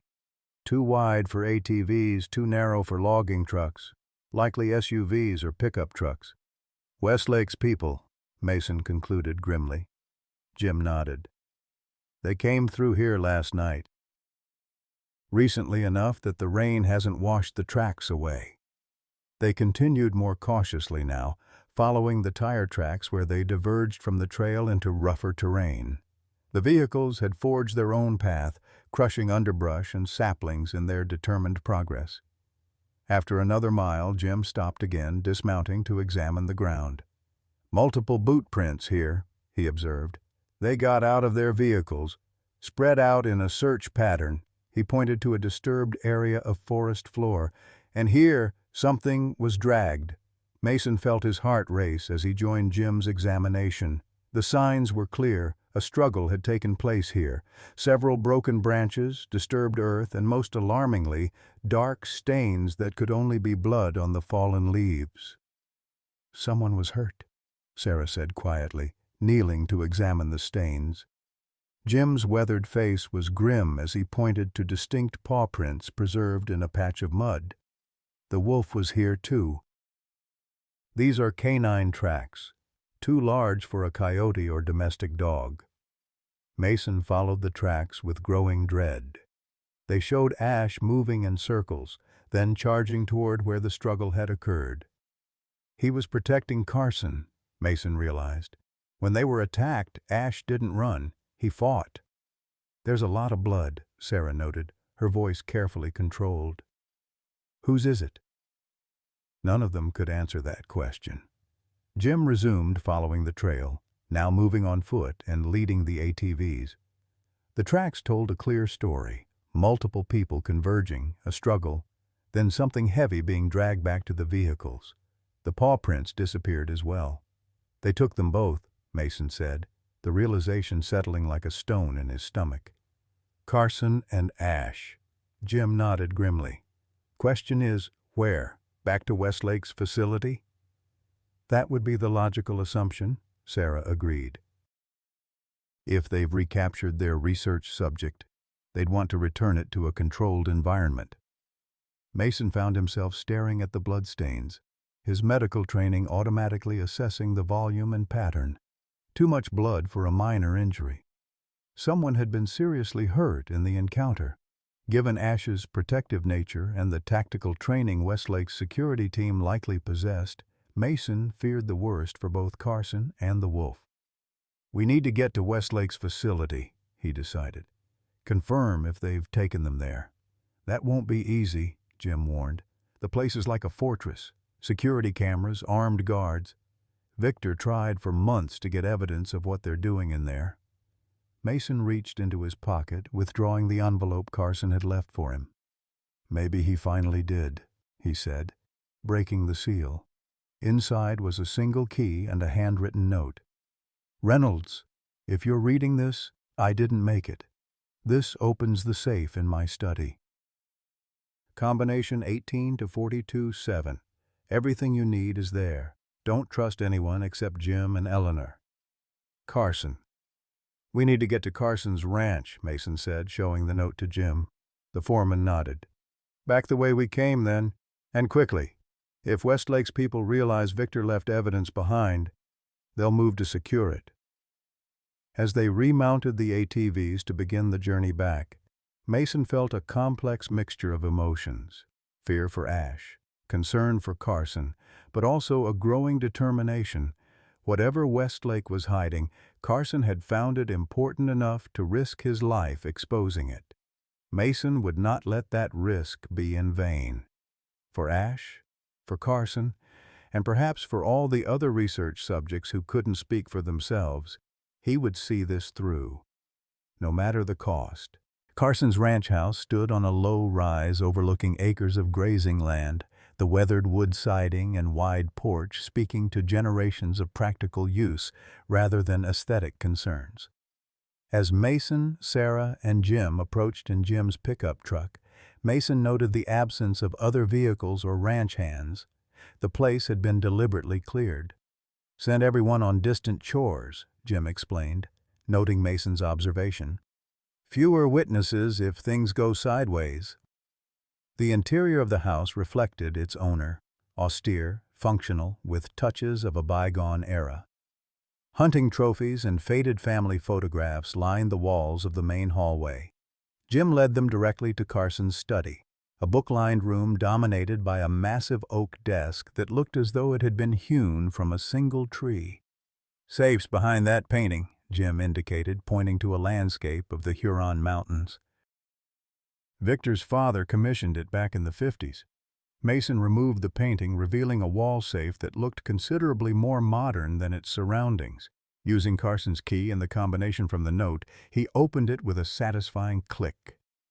Inside lay several items: a leather-bound journal, a USB drive, a folder of documents bearing Westlake's letterhead, and most surprisingly, a set of security access cards. "He was more prepared than I realized," Mason murmured, carefully removing the contents. Sarah took the folder, professional instincts kicking in as she began reviewing the documents. "These are research protocols," she said after a moment. "Heavily redacted, but God." Her expression darkened. "They're experimenting with neural enhancement techniques originally developed for Alzheimer's patients, but applying them to wolves, increasing brain mass, enhancing neural connections." "Can they do that?" Jim asked. "Ethically? No," Sarah replied. "Legally. Oh, it's a gray area. The Animal Welfare Act has exceptions for classified research with national security implications." She continued scanning the documents. "But these reports show mortality rates of over 80% in test subjects. That goes beyond any reasonable exemption."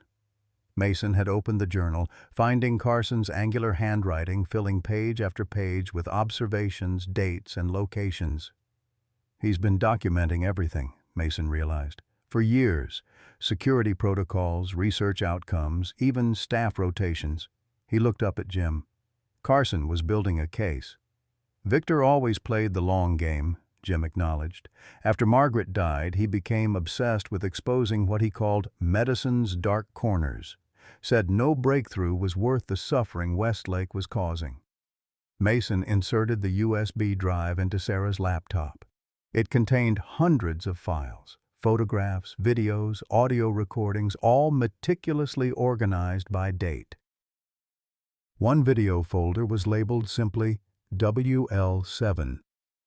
With a sense of foreboding, Mason clicked on the first file. The screen showed a sterile laboratory setting where a younger Ash, recognizable by the distinctive markings around his eyes, was being subjected to what appeared to be cognitive tests. A researcher's voice narrated the proceedings clinically, noting response times and behavioral patterns. Subject WL7 continues to show remarkable progress. Cognitive mapping suggests neural density has increased by approximately 37% in targeted regions. Observational learning capabilities now exceed all previous subjects. The next video showed something darker. Ash in obvious distress, restrained on an examination table as researchers performed some kind of procedure on his skull. Mason quickly closed the file, unable to watch. "This is what they want to continue," he said, his voice tight with anger. "This is what they want to take him back to." Sarah had moved on to another set of documents. "There's something else here," she said slowly. "Correspondence between Westlake and someone in the Department of Defense. They're discussing field applications and deployment scenarios." "They're weaponizing them," Mason concluded grimly, "creating enhanced predators for military use." "That would explain the secrecy, the resources they're pouring into finding Ash," Sarah agreed. "He's not just a research subject, he's a prototype." Jim, who had been watching the door, returned to the desk. "What's our next move?" "Victor would want us to use this information." Mason considered their options. "We need leverage to get Carson and Ash back. This information gives us that, but we need to be strategic about how we use it." "I could contact some of my colleagues in environmental law," Sarah suggested. "Get this evidence into the right hands." Mason shook his head. "That's too slow." "By the time legal channels act, Westlake could have moved them, or—" He didn't finish the thought. "We need to apply pressure directly." "Blackmail?" Sarah asked, eyebrows raised. "Negotiation," Mason corrected. "With the understanding that we have evidence that could destroy them if anything happens to Carson, Ash, or us." Jim nodded approvingly. "Victor would say the same. Hit 'em where it hurts, their reputation and their government contracts." The sound of vehicles approaching interrupted their discussion. Jim moved quickly to the window, then swore under his breath. "Westlake's people. 3 SUVs coming up the drive."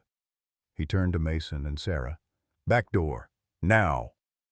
They grabbed the evidence, stuffing it into Sarah's bag as they followed Jim through the kitchen to a rear exit. The door opened onto a covered porch with steps leading down to a tool shed and corral. "My truck's too visible," Jim said. "We'll take Victor's old Jeep." "It's behind the shed." They had just reached the shed when the front door of the ranch house crashed open, voices calling out commands to search the premises. Jim led them to a weather-beaten Jeep Wrangler partially covered by a tarp. "Keys are under the seat," he said, pulling back the tarp. "Head east on the fire road. There's a hunting cabin about 15 miles in. Eleanor will meet you there." "You're not coming?" Mason asked, sliding into the driver's seat. Jim shook his head. "Someone needs to stall them, provide a distraction. I know this land better than anyone except Victor. I can lead them on a wild goose chase, give you time to get clear." Before Mason could protest, Sarah spoke up. "He's right, Dad. We need time, and he can provide it." Reluctantly, Mason nodded. "Be careful, Jim. These people don't seem constrained by legal niceties." Jim's smile was grim. "Neither am I when it comes to protecting the boss." He handed Mason a worn topographical map. "Cabin's marked. Good luck." The Jeep's engine caught on the second try, rumbling to life with a sound that seemed impossibly loud in the tense moment. Mason threw it into gear, cutting across the back pasture toward a gap in the fence that Jim had indicated. In the rearview mirror, he could see Jim heading toward the horse barn, deliberately visible, drawing attention away from their escape. The old Jeep bounced over the rough terrain, its suspension protesting but holding as Mason pushed it to its limits. Sarah braced herself against the dashboard, clutching her bag with the precious evidence. "Do you think they'll hurt Jim?" she asked as they crashed through the underbrush toward the fire road. "Not if he plays it smart," Mason replied, hoping he sounded more confident than he felt. "He'll claim ignorance, say he was just checking on the horses." They reached the fire road, turning east as Jim had directed. The narrow dirt track wound through dense forest, occasionally offering glimpses of the mountains beyond. Mason drove as fast as he dared, knowing that every minute increased the distance between them and their pursuers. After about 20 minutes, when no vehicles appeared behind them, Mason allowed himself to relax slightly. "I think we're clear for now." Sarah nodded, opening her laptop to review more of the evidence they'd collected. "This goes deeper than we realized, Dad. Carson documented everything, payoffs to local officials, falsified research reports, even evidence that Westlake knew their procedures were causing undue suffering, but continued anyway. Can it help us get Ash and Carson back? Legally? Eventually. But you're right. Legal channels would take too long." Sarah closed the laptop, thinking, "We need to approach this like a negotiation. Offer Westlake a way out that preserves their core business while forcing them to abandon this particular research program." Mason considered this as he navigated a particularly rough stretch of road. Westlake himself seemed personally invested in the program. He mentioned national security implications. "Everyone has pressure points," Sarah replied. "We just need to find his." They drove in silence for a while, each lost in their own thoughts. Mason found himself remembering the first day he'd found Ash, how the wolf had looked at him with those intelligent amber eyes. Had Ash somehow known even then that Mason would fight for him? That their unlikely bond would lead to this moment? The hunting cabin appeared exactly where Jim had marked it on the map, a small, well-maintained structure nestled in a clearing beside a stream. Eleanor's truck was already parked outside, and she emerged from the cabin as they approached, relief evident on her face. "Thank God," she said as they climbed out of the Jeep. "I was starting to worry." "Westlake's people showed up at Carson's ranch," Mason explained, helping Sarah with her bag. Jim stayed behind to distract them.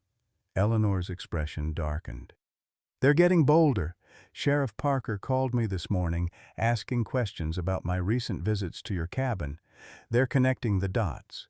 Inside, the cabin was simple but comfortable, a main room with a stone fireplace, small kitchen area, and 2 doors leading presumably to bedrooms. Eleanor had already started a fire, and the warmth was welcome after the tense drive. "Any news about Carson or Ash?" Mason asked, setting the evidence on the rough-hewn table. Eleanor shook her head. "Nothing concrete. But I have a contact who works at Westlake's facility, a former student who runs their veterinary department. She can't say much, but she confirmed they brought in a high-value asset last night along with an injured man." "Carson," Mason concluded. "How badly injured?" "Stable, but serious. Gunshot wound to the shoulder. They're treating him on site rather than taking him to a hospital." "To avoid questions," Sarah observed. "Exactly." Eleanor gestured to the materials they'd brought. "What did you find?" They spent the next hour reviewing Carson's evidence together, building a comprehensive picture of Westlake's operations. The pattern was clear. A research program that had begun with legitimate medical goals had evolved into something darker, driven by military contracts, and Richard Westlake's determination to push boundaries regardless of ethical considerations. "There's something we're missing," Mason said finally, rubbing his tired eyes. "Why is Ash so important to them?" Yes, he's a successful test subject, but they could continue their research with others. Eleanor had been reviewing Carson's journal entries from the past year.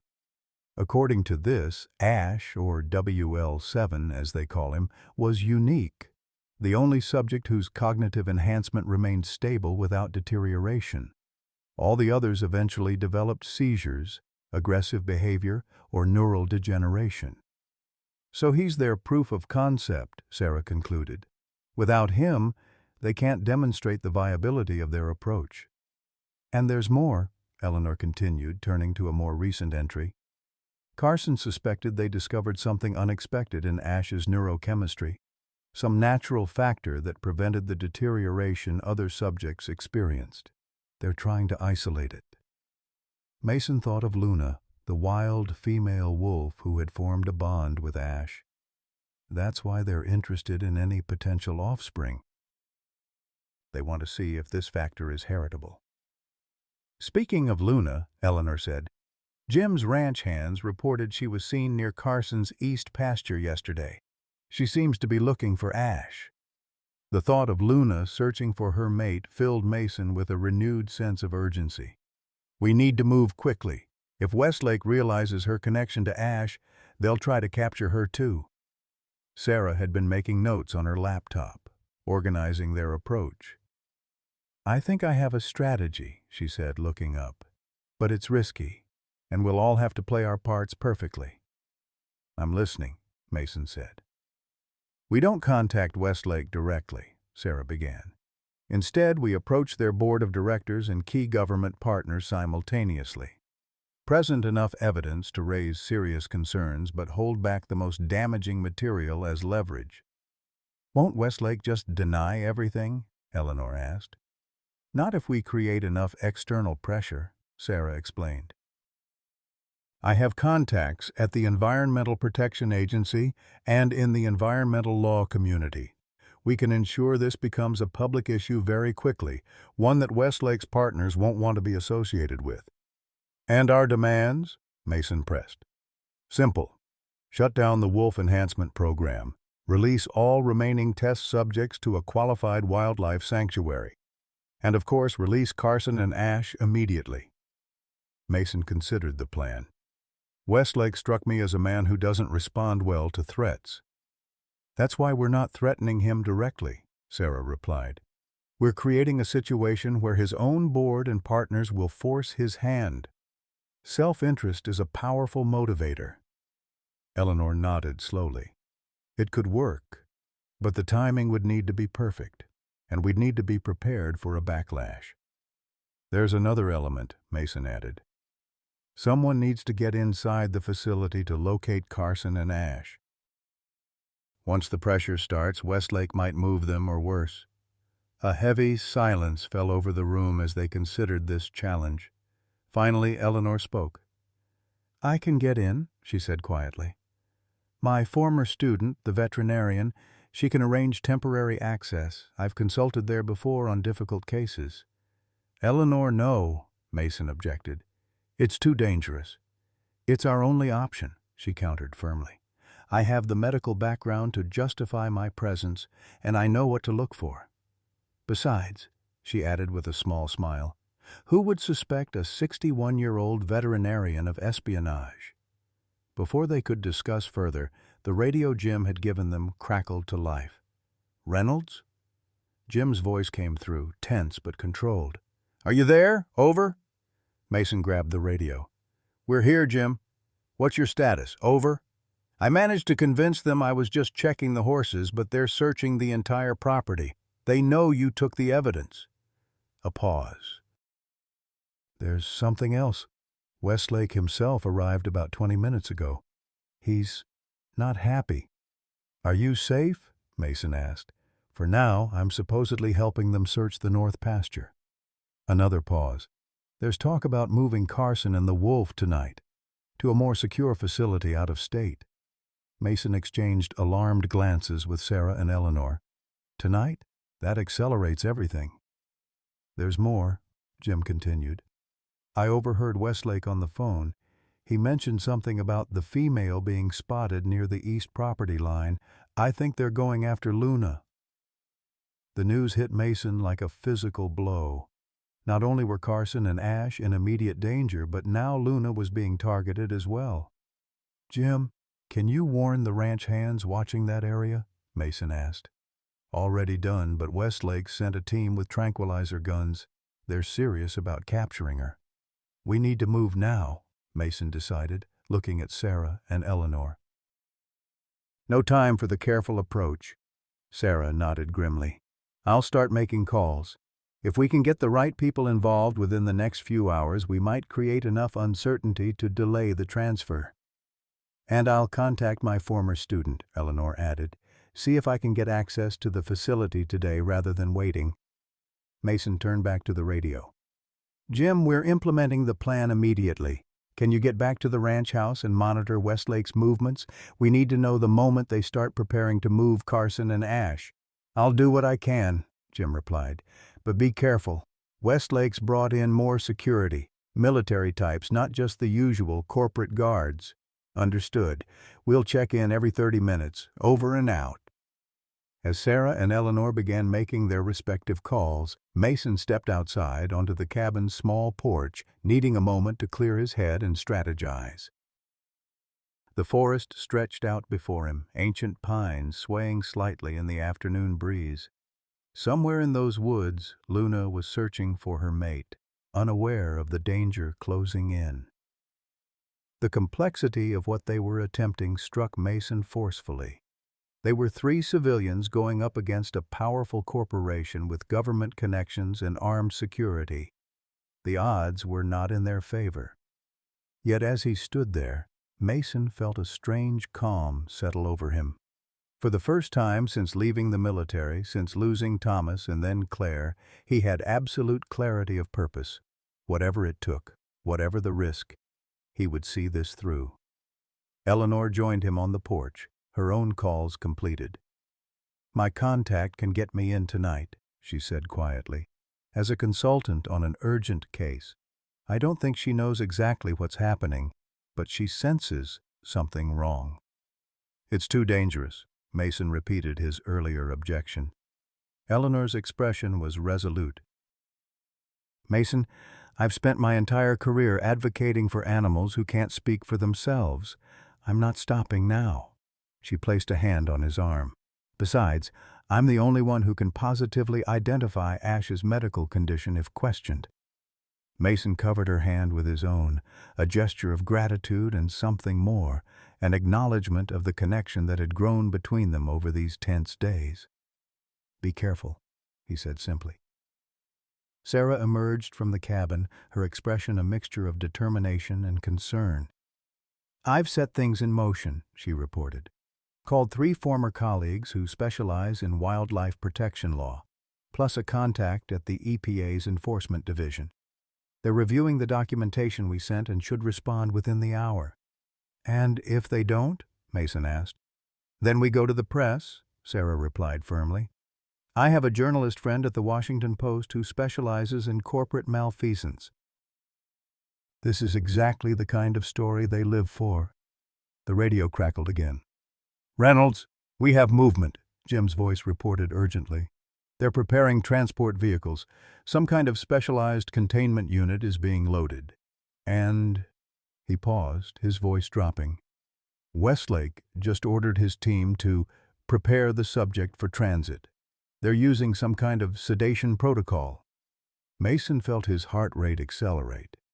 Timeline? 2 hours, maybe less. They're waiting for darkness. Location of the transfer? Small airstrip on the northeast corner of Westlake's property. Private jet standing by. Mason looked at Sarah and Eleanor, the decision crystallizing in his mind. We're out of time for the legal approach. We need to intercept that transfer. That's insane, Sarah protested. They'll have armed security, Dad. This isn't something we can just improvise. We're not improvising, Mason replied, a plan forming rapidly. Eleanor, can your contact get you into the facility within the next hour? Eleanor nodded. I believe so. She sounded genuinely concerned about the urgent case they needed consultation on. Good. Your job is to locate Carson and Ash, confirm their condition, and if possible, delay the transfer with medical concerns. And us? Sarah asked. We'll position ourselves near the airstrip, Mason explained. If Eleanor can't stop the transfer from inside, we'll need to intercept it during transport.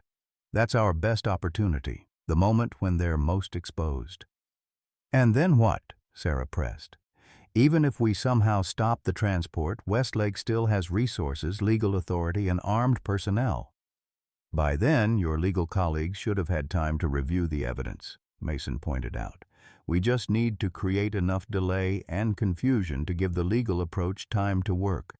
Eleanor checked her watch. If I'm going in, I need to leave now. My contact is expecting me at shift change. That's our window. Mason nodded, the gravity of what they were attempting settling over him. Be careful. If anything seems wrong, abort immediately. I know how to take care of myself, Eleanor assured him, her expression softening slightly. I'll find them, Mason. I promise. After Eleanor departed in her truck, Mason and Sarah prepared their own equipment. Flashlights, binoculars, the handheld radio, and most importantly, the evidence that was their only real leverage. This is crazy, Sarah said again as they loaded the Jeep. You know that, right?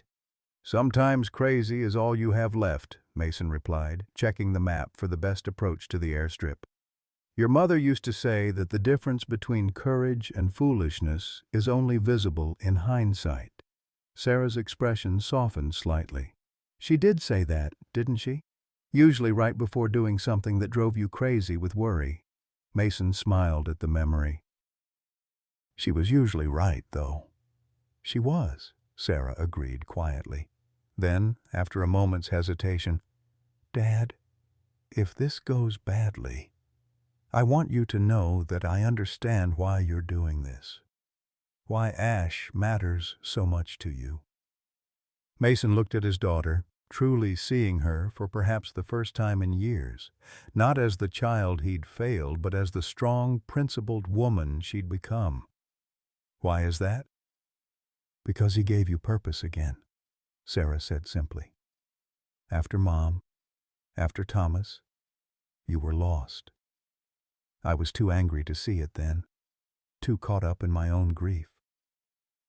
But I see it now. The words hung between them, a bridge beginning to form across years of pain and misunderstanding. Mason wanted to respond, to reach out, but the radio interrupted the moment. Emergency, Jim's voice came through, tense and urgent. They've accelerated the timeline. Transport vehicles are moving now. Repeat, they're moving now. Mason and Sarah exchanged alarmed glances. Eleanor won't be in position yet, Mason said, grabbing the radio. Jim, can you stall them? Create some kind of delay? Negative, Jim replied. I'm being watched too closely. But there's something else. They've split the transport. 2 vehicles, different routes. I think they suspected a potential intercept.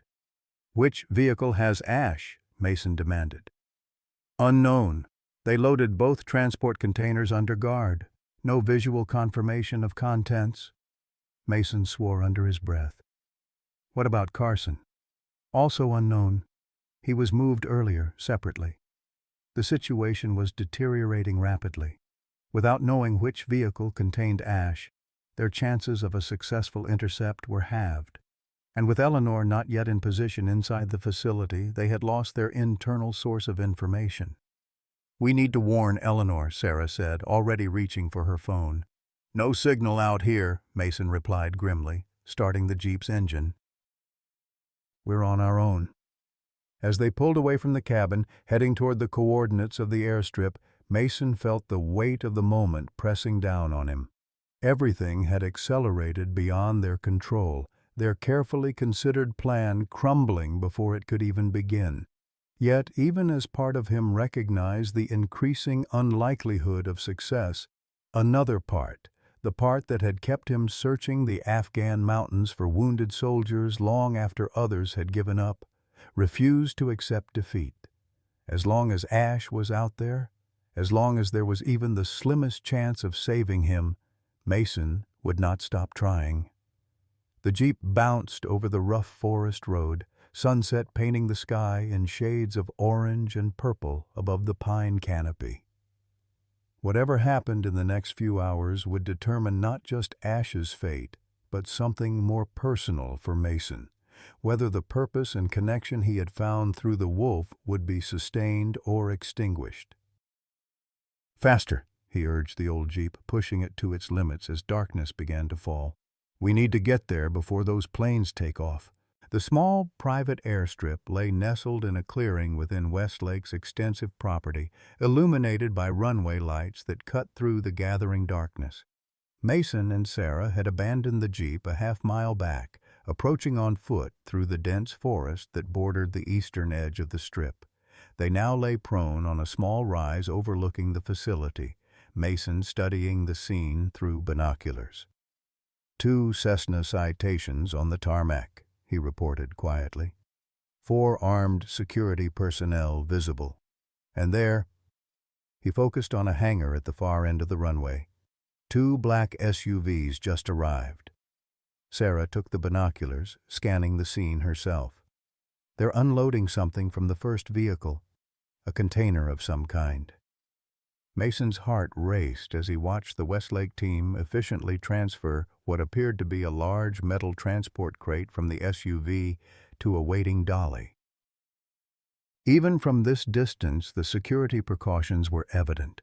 Armed guards positioned at each corner, the team moving with practiced precision. "That could be Ash," he whispered. "But where's the second transport they mentioned?" As if in answer to his question, headlights appeared on the access road leading to the airstrip from the opposite direction. Another SUV approached, moving at high speed. "Split transports, different routes," Sarah recalled Jim's warning, "trying to ensure at least one gets through." Mason's mind raced through their dwindling options. They were 2 civilians against at least 8 armed security personnel, with no way to determine which transport contained Ash and no backup to help with an intercept. "We need a distraction," he decided. "Something to delay the departure long enough for Eleanor to get in position or for your legal contacts to respond." Sarah's expression was grim. "What did you have in mind?" Mason reached into his pocket, withdrawing the truck keys. "These planes need a clear runway to take off. If I can get back to the jeep and block the strip." "That's suicide," Sarah interrupted. "They're armed, Dad. They won't hesitate to use force." "I'm not planning to engage them," Mason assured her. "Just create enough chaos to delay the departure." He handed her the radio. "Stay here. If you see an opportunity to identify which container has Ash, take it. But do not approach. Understand?" Sarah looked like she wanted to argue, but nodded reluctantly. "Be careful," she said, echoing his earlier words to Eleanor. Mason moved quickly through the forest, using the skills he'd honed in military service decades earlier. The darkness was now complete, the forest illuminated only by the distant runway lights and the thin slice of moon overhead. He reached the jeep without incident, started it as quietly as possible, and began formulating his approach. The direct route would take him straight down the access road to the airstrip, too obvious and easily intercepted. But if he circled around to the western edge using an old logging trail Jim had marked on the map, he might reach the runway with enough surprise to accomplish his goal before security could respond. He was just turning onto the logging trail when the radio crackled to life. "Dad!" Sarah's voice came through, tense and urgent. "Something's happening. Eleanor just arrived." Mason stopped the jeep, grabbing the radio. "Eleanor? At the airstrip?" "A medical transport just pulled up. Eleanor got out with 2 men in lab coats. They're approaching the first container." Mason felt a surge of hope. Eleanor had somehow managed to insert herself into the transport process. "Can you hear what they're saying?" "No, too far. But there seems to be some kind of disagreement. Westlake just arrived in another vehicle. He looks furious." Mason made a quick decision. "Stay put. I'm coming back to your position." Abandoning the jeep again, Mason sprinted through the forest, his years falling away as adrenaline and purpose drove him forward. When he reached Sarah's observation point, he dropped beside her, breathing hard. Through the binoculars, he could see the scene unfolding on the tarmac. Eleanor stood near the first transport container, apparently reviewing documents on a clipboard while speaking animatedly to Richard Westlake. Two men in lab coats, veterinarians or researchers, Mason assumed, hovered nearby, looking uncomfortable. "What's happening?" Mason asked, trying to read the situation. "From what I can gather, Eleanor's claiming there's some kind of medical emergency with the research subject that requires immediate attention," Sarah explained. "She's refusing to clear it for transport."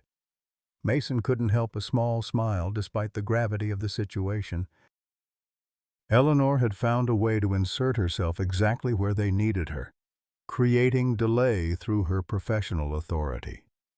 The standoff continued for several minutes, Westlake's body language growing increasingly agitated while Eleanor remained firm, gesturing occasionally to the transport container. Finally, Westlake turned away, barking orders to the security team. "They're opening the container," Sarah reported, binoculars fixed on the scene. "I can't see inside from this angle." Mason took the binoculars, shifting position slightly to get a better view. As the container door opened, a flash of gray fur was briefly visible before a medical team moved in, blocking his line of sight. "It's Ash," he said with certainty, recognizing even that brief glimpse of his friend. "The first container. Eleanor found him." Sarah placed a restraining hand on his arm. "Dad, wait. We still don't know where Carson is, and there are too many armed personnel to approach directly." Mason forced himself to think strategically rather than emotionally. "You're right. Let's see how Eleanor's intervention plays out." The scene on the tarmac continued to evolve. The medical team had now wheeled some equipment to the container, and Eleanor appeared to be directing some kind of procedure. Westlake paced nearby, repeatedly checking his watch and speaking into a radio. "She's buying time," Sarah observed. "But Westlake's patience won't last forever." As if confirming her assessment, Westlake suddenly approached Eleanor, gesturing emphatically toward the waiting aircraft. Whatever Eleanor said in response caused him to step back, visibly surprised. What did she say to him? Mason wondered aloud. The answer came moments later when Eleanor turned to the container, made a quick gesture, and to Mason's astonishment, someone emerged. Not from the medical team, but from inside the container itself. "Carson?" Mason breathed, recognizing the rancher's distinctive silhouette despite the distance. He appeared to be walking under his own power, though with the careful movements of someone recovering from injury. He was in the same transport as Ash, Sarah realized. They were keeping them together.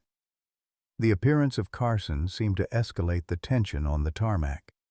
Security personnel moved in closer, hands on weapons, while Westlake engaged in what appeared to be a heated exchange with Carson and Eleanor. "Something's changed," Mason observed, noting the shift in body language among the Westlake team. "They're more agitated now." Sarah had pulled out her phone, checking for signal. "Still nothing," she reported frustratedly. "We can't call for backup or check if my contacts have made any progress." Mason continued monitoring the situation through the binoculars. Eleanor had positioned herself between the security team and the transport container, Carson beside her despite his obvious discomfort. The standoff had escalated to a potentially dangerous impasse. "We need to act," Mason decided. "Eleanor and Carson have created an opportunity. But they're vulnerable out there." "What are you thinking?" Sarah asked warily.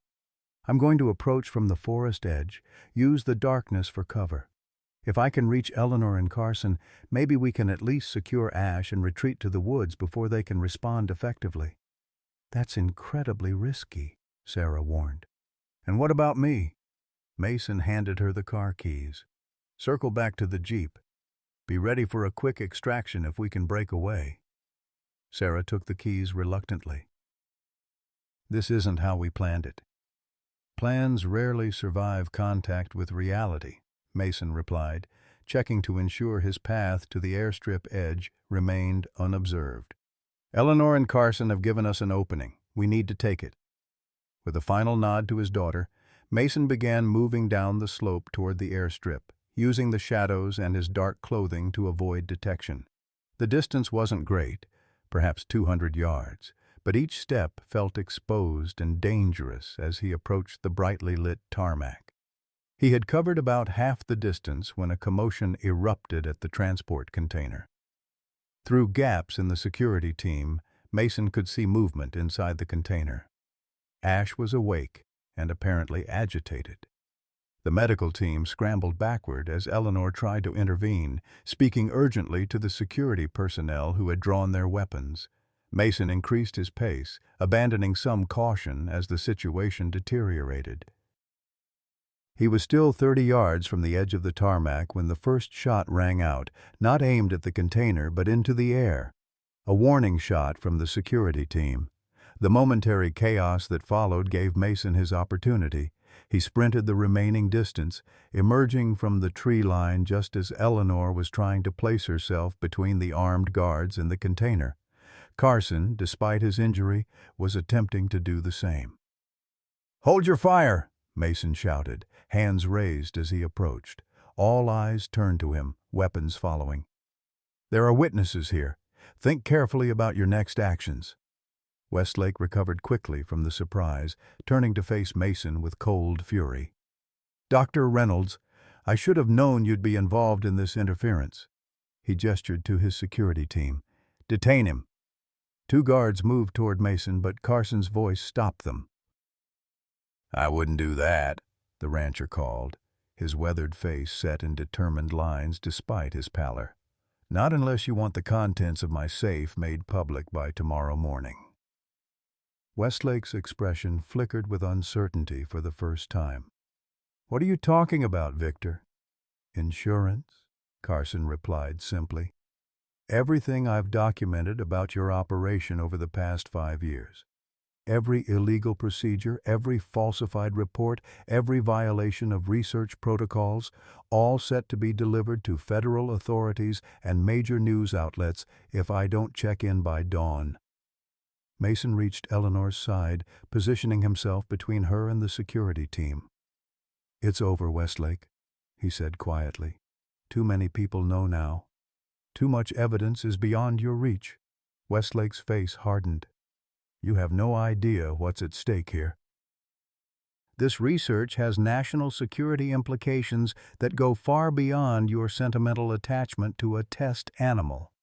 "He's not just a test animal," Eleanor interjected firmly, "and your research methods violate every ethical standard our profession holds sacred."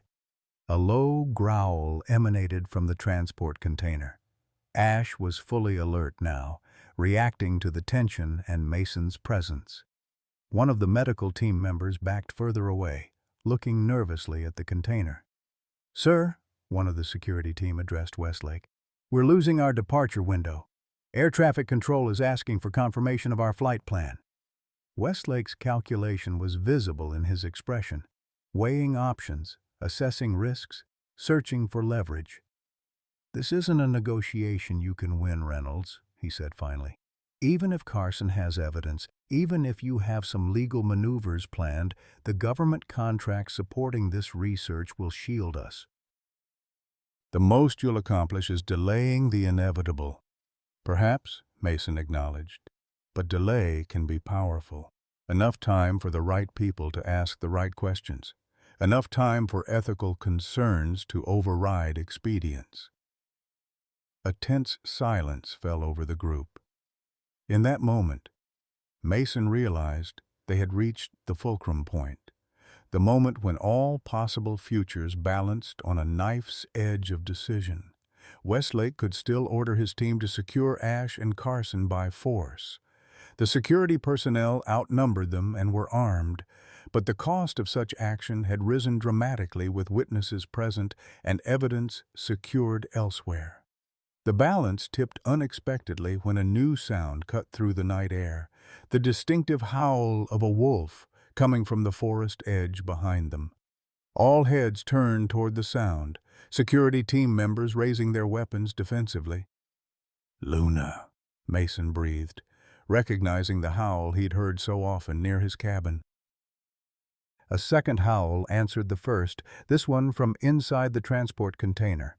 Ash responding to his mate's call. The moment crystallized something for Mason, a truth that transcended the legal and ethical debates swirling around them. This wasn't just about research ethics or legal jurisdictions or even his personal connection to Ash.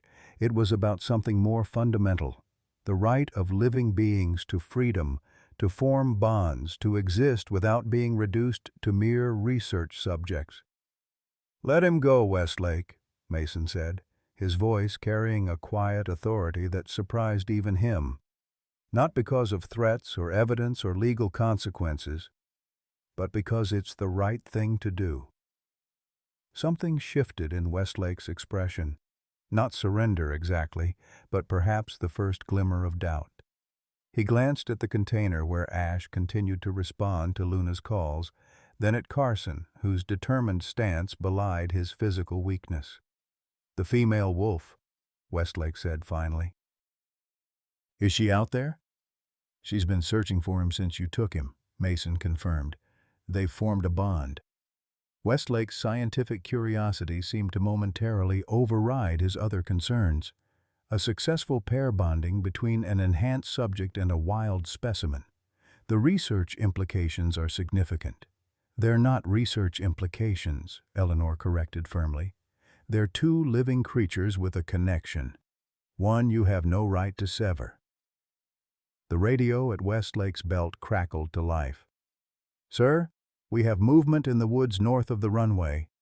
Multiple heat signatures approaching." Mason exchanged a quick glance with Eleanor. Neither of them had arranged for backup. Who could be approaching? The answer came moments later as Sheriff Parker's cruiser appeared on the access road, lights flashing. Behind it came two more vehicles, county police, their roof lights illuminating the night. "Looks like someone made some calls," Carson observed with grim satisfaction. And Parker emerged from his cruiser, approaching the group with his hand resting cautiously on his holstered weapon. "Evening, folks," he said, taking in the scene with professional assessment. "Got a report of potential trespassing and unauthorized wildlife transport." "This is a private airstrip on private property, Sheriff," Westlake responded coldly. "You have no jurisdiction here." "Actually, I do," Parker corrected. "Had a call from the State Environmental Protection Office, something about permits for wildlife handling." He looked pointedly at the transport container. "They were quite insistent I verify all paperwork is in order." Mason realized that Sarah must have reached the Jeep and found cell service, activating the legal leverage they had prepared. The timing couldn't have been better. Westlake's face darkened as he recognized his position deteriorating. "This is a temporary setback, nothing more," he said to Mason, his voice low. "The research will continue, with or without this particular subject." "Perhaps," Mason acknowledged, "but not with Ash, and not without much greater oversight, I suspect." As if sensing the shift in power, Ash let out another howl from inside the container. Luna's answering call seemed closer now. She was approaching despite the human activity. Parker gestured to the container. "I'm going to need to see whatever's in there, Mr. Westlake, and all associated transportation permits." Westlake hesitated, then made a small gesture of surrender. "Open it," he instructed his team. "Let the sheriff see our research subject." A security team member unlocked the container fully, swinging the door wide. Ash stood inside, alert and watchful, his amber eyes immediately finding Mason. Despite the sedation he'd clearly been given, the wolf's recognition was unmistakable. "Hey, boy," Mason said softly, stepping forward despite the security team's discomfort. "It's okay now." Parker's eyebrows rose as he took in the wolf's size and the obvious surgical scars visible on his body. "This the wolf you treated, Doc?" he asked Mason. "Yes," Mason confirmed. The one Westlake claims as research property.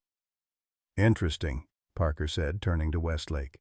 Because I just received confirmation that your wildlife handling permits were suspended pending investigation as of 6 hours ago, which makes this transport unauthorized. Westlake's composure finally cracked. This is absurd. You have no idea the importance of this research. The national security implications are not my concern, Parker interrupted firmly. Local laws and wildlife regulations are, and right now you're in violation of both. He turned to his deputies who had approached from the other vehicles. Secure the aircraft and this transport container. No one leaves until state wildlife officials arrive. As the deputies moved to comply, another howl sounded from the forest edge. Luna, even closer now. Ash responded immediately, moving to the edge of the container, clearly eager to reach his mate. "What about the wolf?" Eleanor asked Parker quietly. Parker looked from the wolf to Mason, then to the forest where Luna's calls originated. A lifetime of rural law enforcement had given him a practical approach to complex situations. "Seems to me that wildlife belongs in the wild," he said finally, "especially when proper permits aren't in place." Mason understood the tacit permission in Parker's words. With Westlake temporarily neutralized by the legal complications and Carson's evidence ensuring longer-term consequences, there was an opportunity to give Ash what he deserved most: freedom. "Ash," Mason called softly, approaching the container. "Come on, boy. Time to go home." The wolf hesitated only briefly before leaping from the container to Mason's side. Despite the armed security personnel, despite the strange environment, Ash's trust in Mason remained unshaken. Together, with Eleanor and Carson falling in beside them, they walked toward the forest edge where Luna's calls continued. Westlake watched them go, his expression a complex mixture of frustration and resignation. "This isn't over, Reynolds," he called after them. "The research is too important to abandon." Mason paused, turning back to face the man who had caused so much suffering in the name of progress. "You're right about one thing, Westlake. The research is important, but your methods are flawed. There are ethical ways to advance science without causing unnecessary suffering." "Easy moral platitudes," Westlake scoffed. "The real world requires difficult choices." "Yes," Mason agreed. "And today, I'm making mine." As they reached the forest edge, Sarah emerged from the shadows, relief evident on her face as she saw them approach with Ash. "Dad, Eleanor, you got him out?" "With some unexpected help from Sheriff Parker," Mason explained, nodding toward the airstrip where the sheriff was now overseeing the securing of Westlake's aircraft. Luna's howl sounded again, closer still. Ash's ears perked forward, his body tense with anticipation. Mason knelt beside the wolf, placing a hand gently on his head. "Go on," he said softly. "She's waiting for you." Ash looked at Mason, those intelligent amber eyes conveying something beyond what should be possible for his species.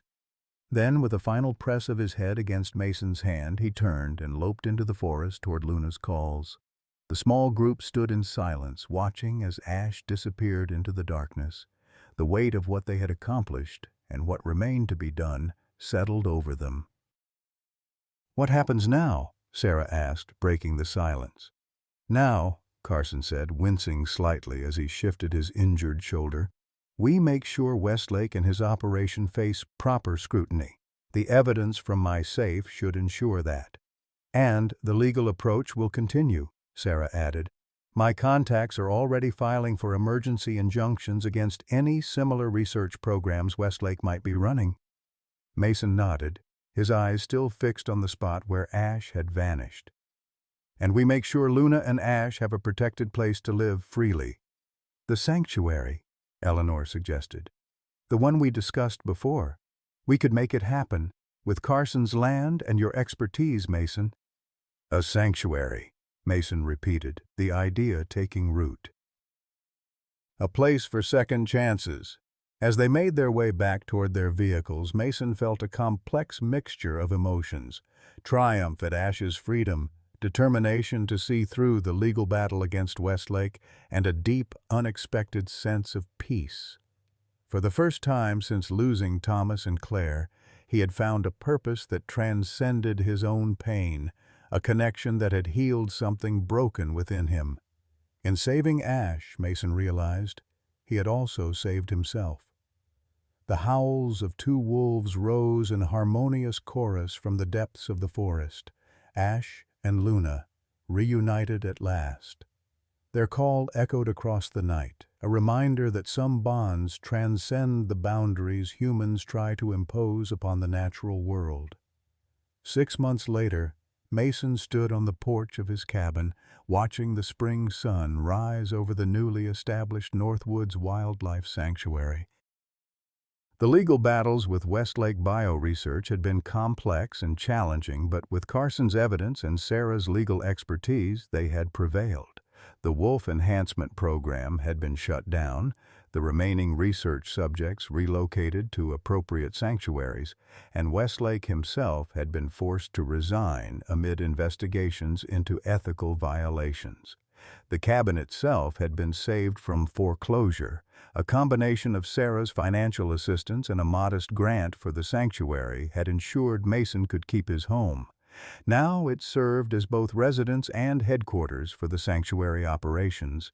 Carson had donated a significant portion of his ranch land to create the protected area, declaring it a more fitting legacy than cattle ranching. His recovery from the gunshot wound had been slow but steady, and he now served as the sanctuary's most vocal advocate in local government meetings.